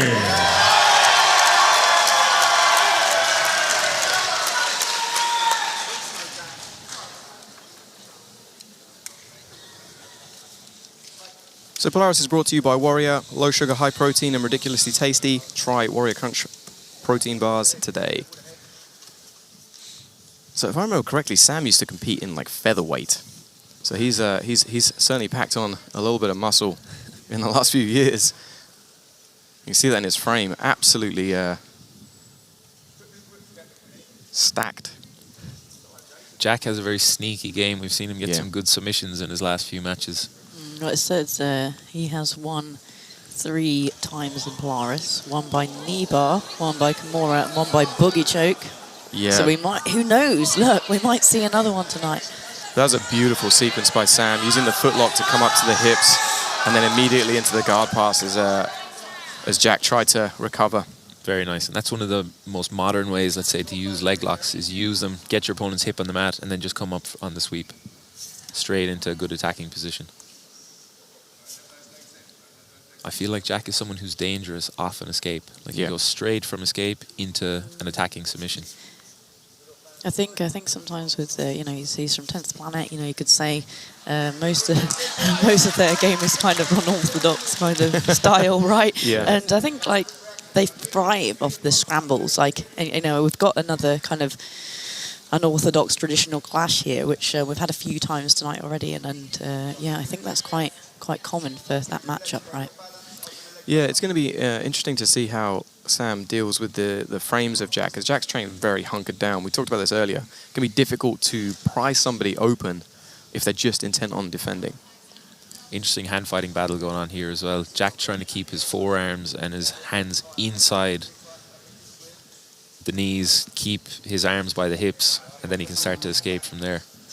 Yeah, I mean, I'd expect Sam to have a very solid top game. He's originally from Carlson Gracie. Spent a long time training with those guys, and they have a very typical heavy pressure-based game. And Sam's mount at the moment does look very, very solid. He's slowly working underneath those forearms. I thought he might be trying to transition to the back, but he's like picking up that elbow now. I think if I was him, I'd try to push Jack's head back. If he wants to stay in mount, he needs him back flat on the back. Yeah, I think what he's trying to do is set up the gift wrap. He's kind of gone for it a couple of times here. Yeah. He's used that hand, which is a really nice transition. He grabbed the hand and just pulled it down with the one behind the neck, and there you can see him grabbing it, and he's basically on the back at this point. Yeah, very nice. Gets a nice dilemma put in there. Yeah, absolutely. Avoid the underhook, but give up the back. Yeah. Nice job by Jack, though, just continuing that roll and almost getting, well, he's definitely got rid of the back position, and now he's on his side in a kind of a slightly better position, I would say. 10 Planet competitors known for their escapes as well. A lot of EBI overtime practice. Yeah. I suspect Sam would try and feed that arm through underneath the arm and set up the traditional gift wrap here. It's going to give him better control on the back and allow him to attach to it easier. And how much risk should he take here is the question. Maybe he can try and go for a triangle, but he might go back to square one. Yeah, I mean, I think at the moment he's got plenty of time to continue to work. and just continually working into this position. He's got a smother. Yeah. I think that's something that I remember Jack doing, though, in a previous match. And he's using that smother to force Jack to react and defend. And again, double-handed smother this time. And that gives Sam the elbows that he can then go a little bit higher. Sam keeping his feet connected under the lower back as well. If you notice that, it's so hard to escape when they can keep their feet touching underneath your back. Yeah, I mean, here he's kind of on the back mount, and he's got the control as well. Jack's doing a good job of just keeping that hook out. And Sam's also controlling that shoulder so he can't turn into turtle, right? Yeah, Sam secures that second hook now. And it looks like he might almost be underneath. Well, it's not quite underneath the neck, but he's definitely in a good position here. Jack hand fighting well. Yeah, Jack using these hands up to stop Sam from getting underneath his chin, which is a good strategy. Sam just sticking to his back. Jack did a good job of continuing the movement. Again, as we talked about earlier, so important just to continue that movement. Perhaps turning to the armbar here. Yeah, I mean, he's got 30 seconds to go. Sam again, he's going to switch towards the belly down, it looks like. No, I think Jack is just doing everything he can to defend and get to the second round now, which is smart. 10 seconds left. Yeah, Jack's hand fighting very disciplined there. Maybe in the second round, if he ends up in the same position, he'd look to trap an arm or something like this. Yeah. Good round for Sam. Yeah, very good round for Sam. And it all came off that initial entanglement and using it to climb up to the back and get to the top. This one right here, you're kind of working that, like an Aoki lock type thing, and used it to come up on top, connected to the hips, and then he was basically just in dominant position the entire time. Sam Gibson. But Jack did do a great job of just staying disciplined with an escape, continuing moving when he could. There's footlocks from every angle these days. If your leg is being controlled by the other person, you're probably in danger of some variation of a footlock. Then it's just remembering what the name is of them.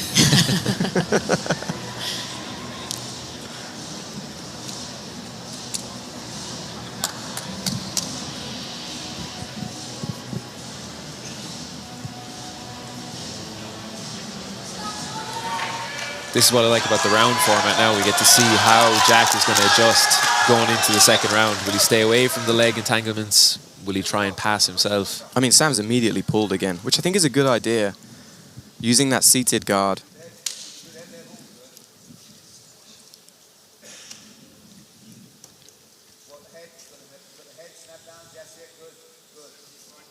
Yeah, Jack's trying to pick up these feet, but the way that Sam's posture is, it makes the feet very, very heavy.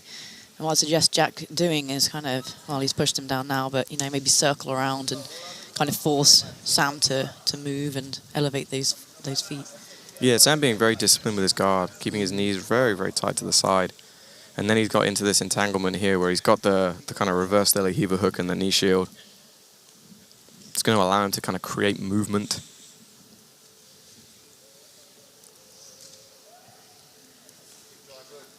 Jack really focused on fighting the legs and the hips from here. You can see his head is a bit further back than it might usually be.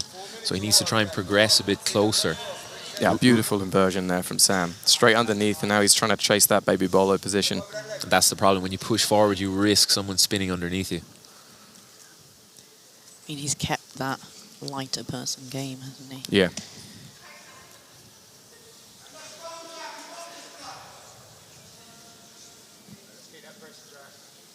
Yeah, sorry, continue. I say a lot of people have good success going up a weight class, but bringing that lighter game with them. Yeah, that's what I was going to say. I mean, we've got, for an example, in the teams event later, we've got Igor Tanabe, who's like, I don't know, like 100 kilos or something. I can't be 100 kilos, but he's a big guy, and he has such a small person game, like playing off his back, using inversions, using all those kind of things. And so yeah, it can be really tricky when you have someone that big underneath you who can do that stuff. I find it super impressive as well. It's just kind of like, I have all this weight, but I don't need to use it. I'm going to beer and bowl it. Yeah. Cool, man. Yeah. It's not something you come across in the gym usually either. No. Jack now needs to start pressing forward a bit more, take those risks to try and get a chest-to-chest or try and clear the legs. Yeah, I think Sam needs to do some stuff as well, though, because he's not really initiating much at the moment. Like, he's being quite, you know, like, complacent about that win. There you get the inversion off the attempted bear trap. Straight up into leg drag position here. If he can point Jack's hips away now, he'll be able to start finishing the leg drag. You can see him there Here reach underneath and try and drive through.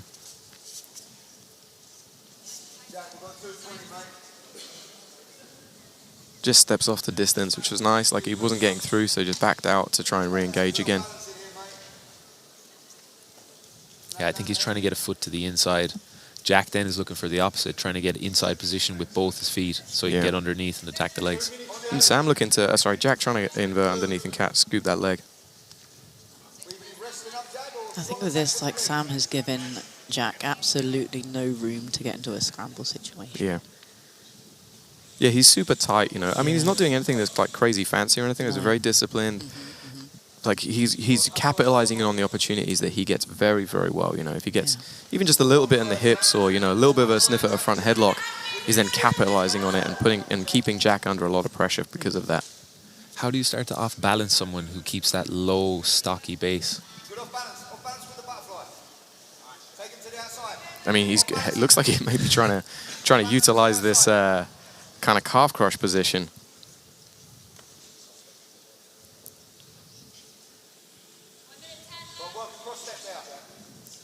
I think he needs to frame against Sam's head a little bit to kind of push him out of balance. Yeah, really, you need distance, right? Yeah. Sometimes just focusing on the legs can be a bit predictable for the person on top. Yeah. And it's very hard to attack the legs as well. Yeah. Get them off balance if their head is completely neutral the whole time.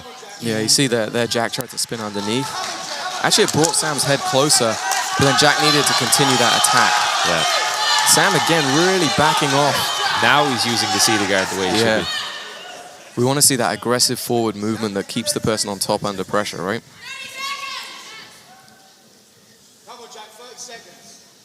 Again, I'd like, if Sam wants to win this and really make it decisive, he should put like that one final attack in. It seems like he thinks he has this round as well, but it could go either way. I mean, he did get that sweep earlier on, but it has been Jack who's been initiating a lot of the attacks.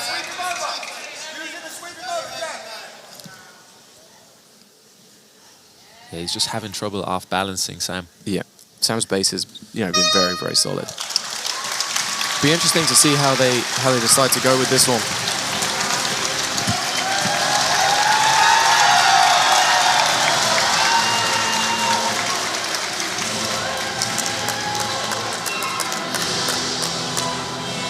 So let's check out a couple of replays.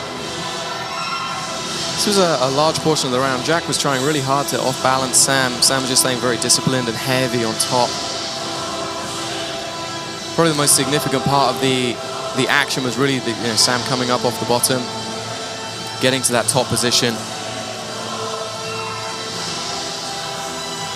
Ladies and gentlemen, we go to the judges' scorecards, and they see it for your winner. In the blue corner, Sam Gibson.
from the United Kingdom, representing Team Hager Gracie.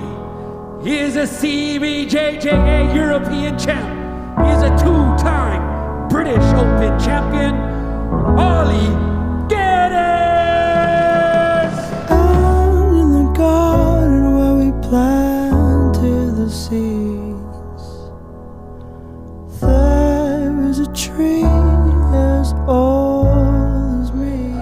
There's a whole lot of stuff that I'm still awful at, but over time it just clicks. You know, things that you've tried and you've accepted don't work. You can try it again, and 2 years later it does go, because the different building blocks have to come together before it's your time to get good at a certain technique. Your referee is Ollie Geddes as we put 15 on the clock. Fight!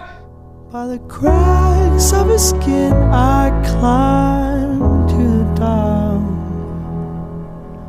I climbed the tree to see the world.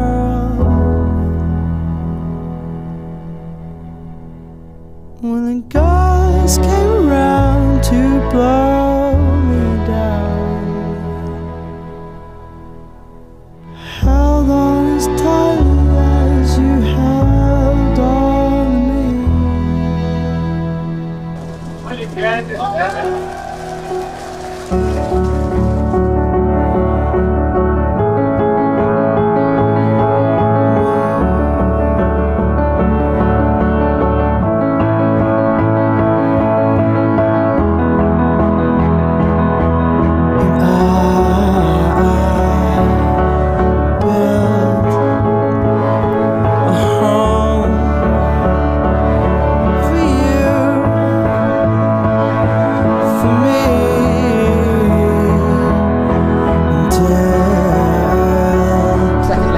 My claim to fame is I have lost to more great fighters than anyone else in the world.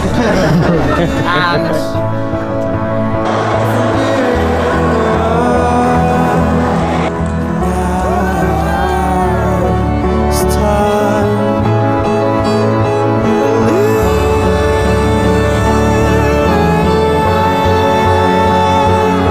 well, if you know me, I'm not very good at speeches, but I'm getting to that. I think everyone here who's trained jiu-jitsu for a while has run into people and gone, I would like that guy to be my friend, I would like that lady to be my friend, and just done nothing about it. You know? I know, like, in the last 6 years, I was like, okay, I'm here, I sat at home and, watched Netflix, or, I did this or whatever, when there are people out there who you could be building genuine connections with. And then sometimes shit happens and you don't get the chance.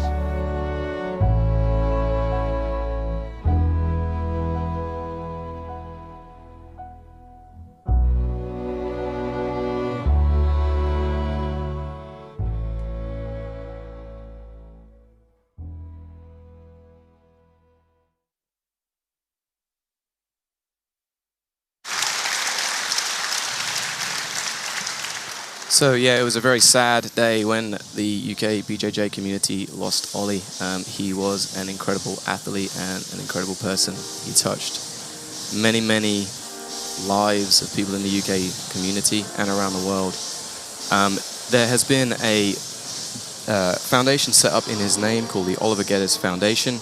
You can find it on Instagram at Oliver Geddes Foundation. There is also a link to their Just Giving page. The goal of the foundation is to support any struggling gyms. So if you can give anything to them, that would be absolutely amazing. And I know Ollie would appreciate that.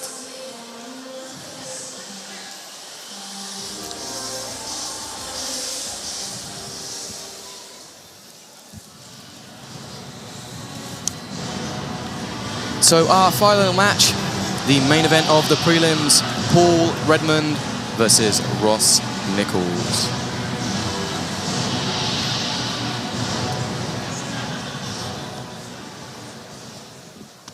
Let's welcome, fighting in the blue corner, Paul Redmond.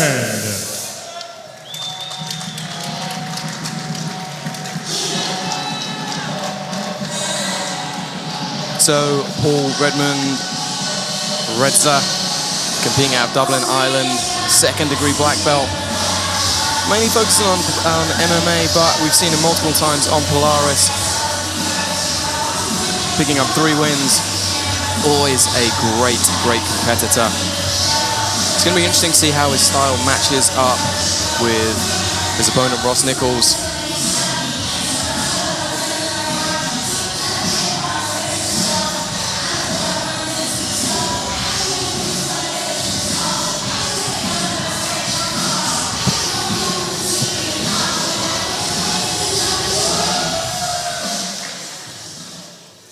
And now let's welcome, fighting the red corner, Ross Nicholls. So Ross Nicholls competed on Polaris multiple times. Very accomplished athlete. Founded London Grapple a few years ago and has become a hotbed for jiu-jitsu in London, producing many, many top competitors. It's wonderful to see him back on the mats.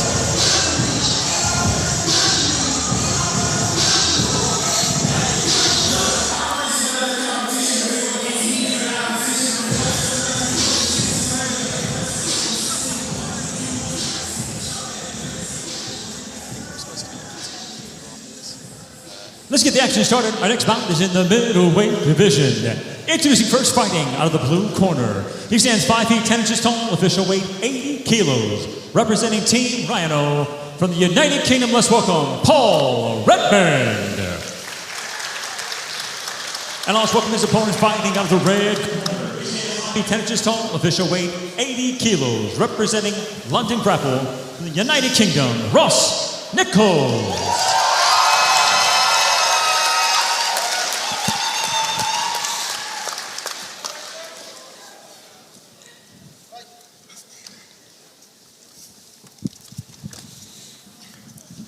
So kind of as we expected, Paul coming out and trying to get that takedown fast, and then Ross playing off his back.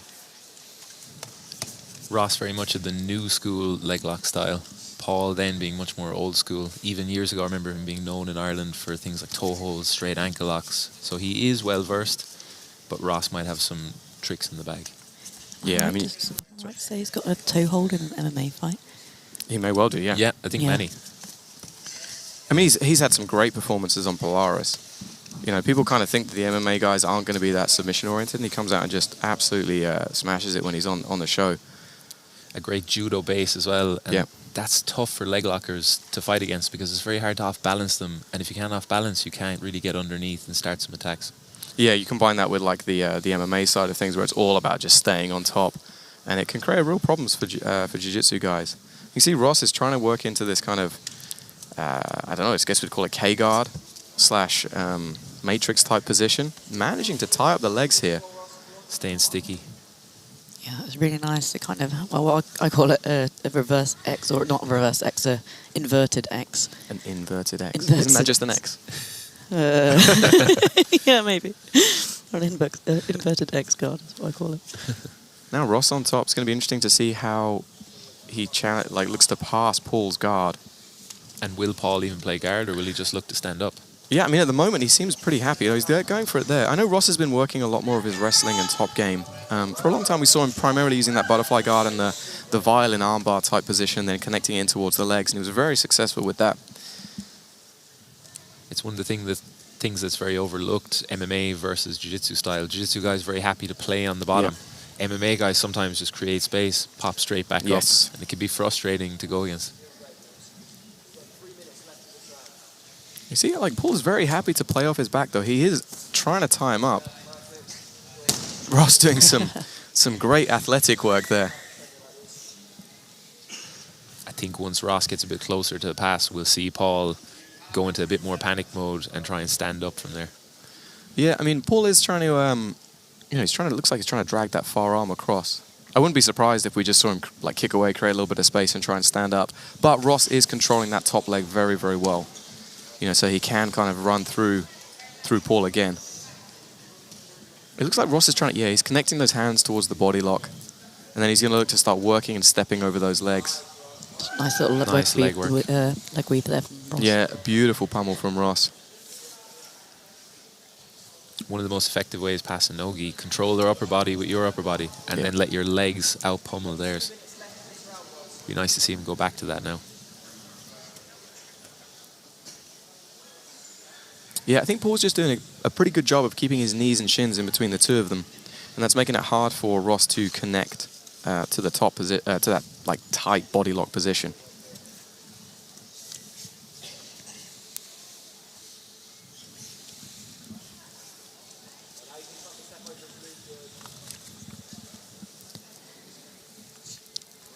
Ross just slowly fighting to get past his knee. I imagine he's starting to switch his hips and try to turn. Nice pummel again. Pulls, but yeah, he chose to pummel, which is great. Maybe tries to jump over there, but Paul just manages to get that space. Yeah. And comes up back to standing. And there Pretty we have much the as you stand-up. said, yeah. Good attempt from Ross, though. As his head was coming forward, you could see the pass got more threatening, let's say. Ross using that crab ride, looking to invert. It's a great position to either take the back, come up on top, or, you know, entangle the legs again. Ross, I feel like is really taking to this gymnastic style of passing. Yeah. I feel like this is the most that I've seen Ross on top in any of his Polaris matches. We've seen a lot tonight as well. Threaten the legs and use it to come up on top. Everyone's leg lock defense is so good. Yeah, I think it's. I mean, that's, you know, if they do push back in towards you, it gives the opportunity to entangle the legs a little bit better as well. It's becoming a more three-dimensional game, which is what they want. Ross could backstep around here. I think with 20 seconds left, I think Ross is just going to, you know, chill out a little bit if Paul allows him to. Yeah, nice job there from Paul, from Ross, just to kick free. A diving Imanari. I mean, that's great. Like, I love that Paul went for that. Absolutely. Like, we love a risk taker here on Polaris. Like forget that, you know, you want to be on top in MMA. Let's Imanari roll. Yeah. Shades of Ryan Hall, right? Yeah. Both guys look fresh after the first round as well. So hopefully we see a higher pace now in the second round. Yeah, I mean, we would expect them both to be pretty well conditioned. The winner of round number 1, in the red corner, Ross Nicholls. Yeah, so kind of as expected, Ross got that win.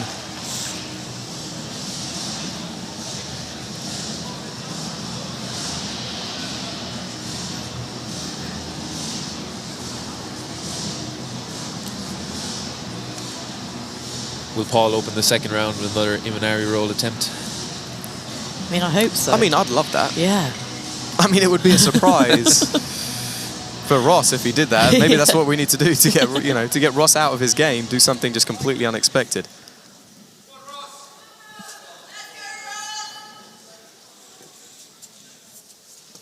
Almost a very slow cartwheel pass. I mean, we saw it work beautifully earlier in one of the matches. Paul trying to go inside. He's working his own footlock there. Maybe that's going to be another evolution we're going to see, is like footlocking from the top to pass guard. I see this a lot recently. Here we go. That's the inverted X. Nice. Okay, that's the I'm sure inverted it's X. probably got a different name. Have to respect the knee bar from Yeah, here this as is well. backside 50-50. Yeah, Paul needs to roll out of this quick. Nice job from Paul, just kicking out. Ross coming up on top again, which is great. Really nice. I'm really liking this from Ross. Yeah. It's good.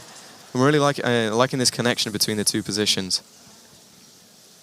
Paul again trying to use that kind of far side drag and headlock. Problem with some of that tripod style passing, it works better in the longer rounds. You can wear the person out on bottom, but in the 5 minutes, you don't get to feel the full effect of that tiring out process. No, it can be really challenging, because that is a big part of it, right? Like keeping the heavy weight on the person, making their core tired, making their hip flexors tired. Crawling to the reset position. Now, Ross has got that body lock that he was looking for earlier. Let's see what Paul decides to do with it. He's trying to step over again. You might see Ross try to pummel his legs. Ross using a nice mix of the body lock and the high tripod at the same time.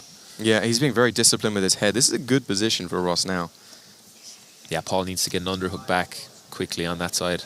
Yeah, he's kind of dropped the knees down. Paul done a good job of kind of reframing.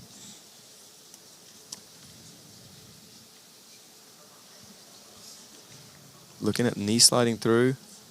You can see Ross has spent a lot of time in this position. Yeah. Probably over the last couple of years. He kind of anticipating a lot of Paul's defenses and blocking them early.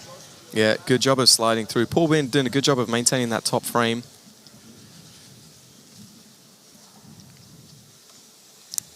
I was just about to say I'd like to pin. Yeah, shin Paul's, staple the leg, right? Exactly, Nice job from Paul, just getting up. That's that base and that strength coming into play. And Paul dropping down to the, Ross dropping down to the ground. Paul needs to make something happen now. 2.5 minutes left. We see him kind of looking to step in, maybe back step to saddle, but then it just leads Ross into his K-guard attacks at the same time. Ross is doing a great job of just latching onto that leg. Nice. Coming up for the single there, Paul. No, I really liked going to the wrestle up, coming back down, coming back up. Really nice. Yeah, it keeps the game unpredictable. Yeah, exactly.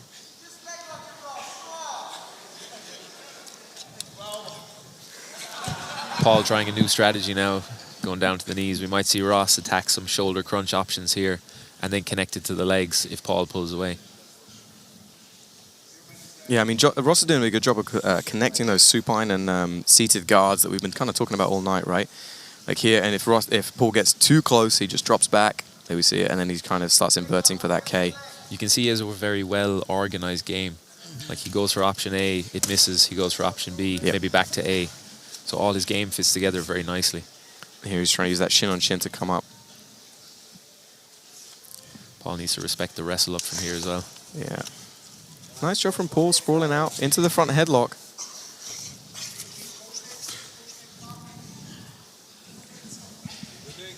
Just remaining extremely calm. Nice job, jumping into the triangle. Locked up. He's got that position now, and he's got 70 seconds to work as well. Slow and steady squeeze here. Yeah, I mean, just put the pressure on Paul. I'm not sure if Paul's hand's back inside the triangle or not. No, but he's got the arm. He might look to bring his top knee towards the mat, put a bit more pressure on the triangle, or maybe flip Paul over. Ross reaching for a Kimura grip, I think. One of the things I really like to do from this position is hug the bottom leg, and it allows you to compress the back of the neck. Ross is using it, though, to switch off to the armbar. And again, he's very good in that position, but Paul recognized it and sprung out of it. It's difficult against someone with very strong arms like that. Yeah.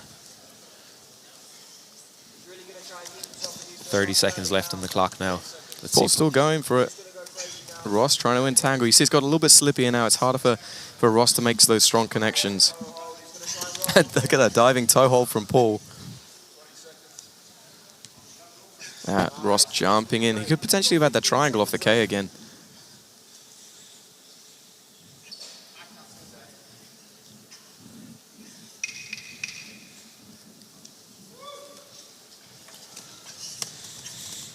Ross using it to come up on top. Jumping in for a footlock. Very nice work. Great match. Great match from both men. Ross just a bit more consistent with his attacks.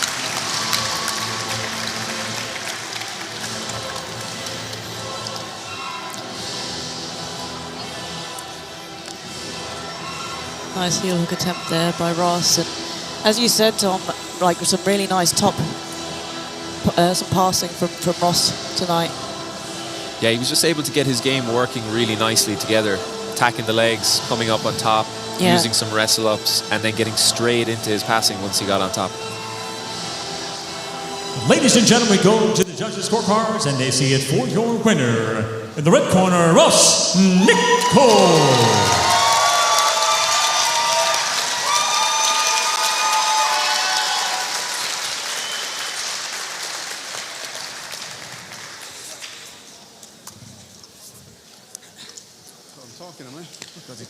Got to do talking as well, mate. Oh, no. Ross, let's turn around this way. Amazing performance. Is that how you expected to go with Paul? Yeah, I knew he was going to be scrappy. Excellent athlete. You knew he wasn't going to stop till the very end. Yeah, he really put the pace on. What were your thoughts when you got that triangle? Because it looked like it was pretty tight. Now, one of Paul's mates said he'd give me 50 quid if I tapped him, so you know Paul's pretty hard to finish. So next year, Polaris is going to have a lot more opportunities to fight for the title, come back and do super fights and things like that. Was that something you would be interested in doing? Yeah, I'd like to come back, do a bit more. Is there anybody specifically you'd like to match against? Nah, they give me everyone okay. Perfect response. Thank you very much. Excellent performance, Ross.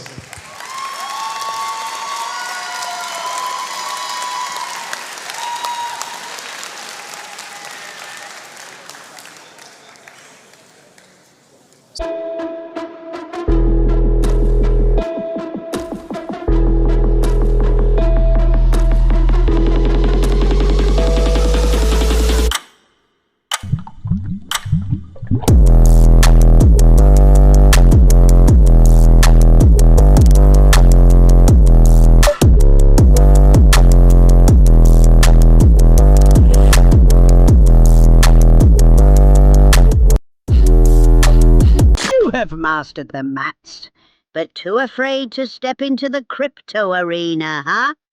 Pineapple makes trading simple. Even I can do it. Scan the QR code and make your first trade for a chance to win 100,000 papple.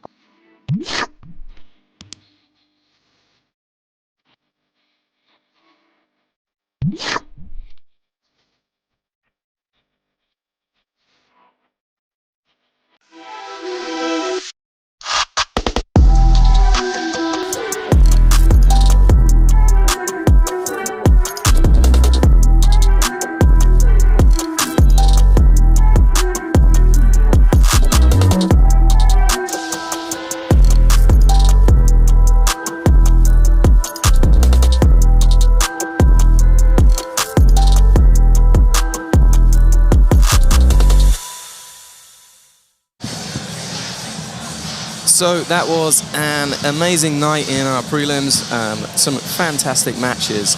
Coming up in just a few minutes though, we have the teams event. We have Team Asia and Oceania versus Team South America. This is going to be a really exciting matchup. From Team Asia and Oceania, who have you picked to give us great performances? I'm looking for Lucas Cannard to hit a few leg locks on some of the Team South America. We'll see how it goes. I'm also looking to see can any of the smaller fighters maybe cause some upsets against some of the bigger competitors. Yeah, I think Kenta has been on a bit of a tear recently, so it's going to be interesting to see how he matches up. And Vanessa, Team South America, who have you got is going to put on a stellar performance? I think Gabriel Souza, always brings an exciting match.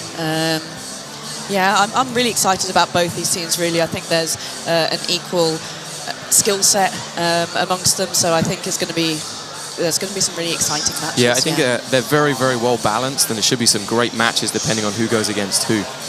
And then, of course, we have the super fight, which is Tommy Langaker versus Owen Livesey. This is going to be an interesting clash of styles, don't you think, Tom? Yeah, it's going to be interesting to see how the first 30 seconds of the match goes. Will Tommy pull guard, or will he test out some of Owen's stand-up? And if he does go to the bottom, will he be able to make his guard work against someone who might be a bit bigger and stronger? Yeah, so make sure you tune in for all that action live on UFC Fight Pass. And thank you for joining us for the prelims. I've been Tom Barlow, along with Vanessa English and Tom Halpin. Thank you, guys. See you soon.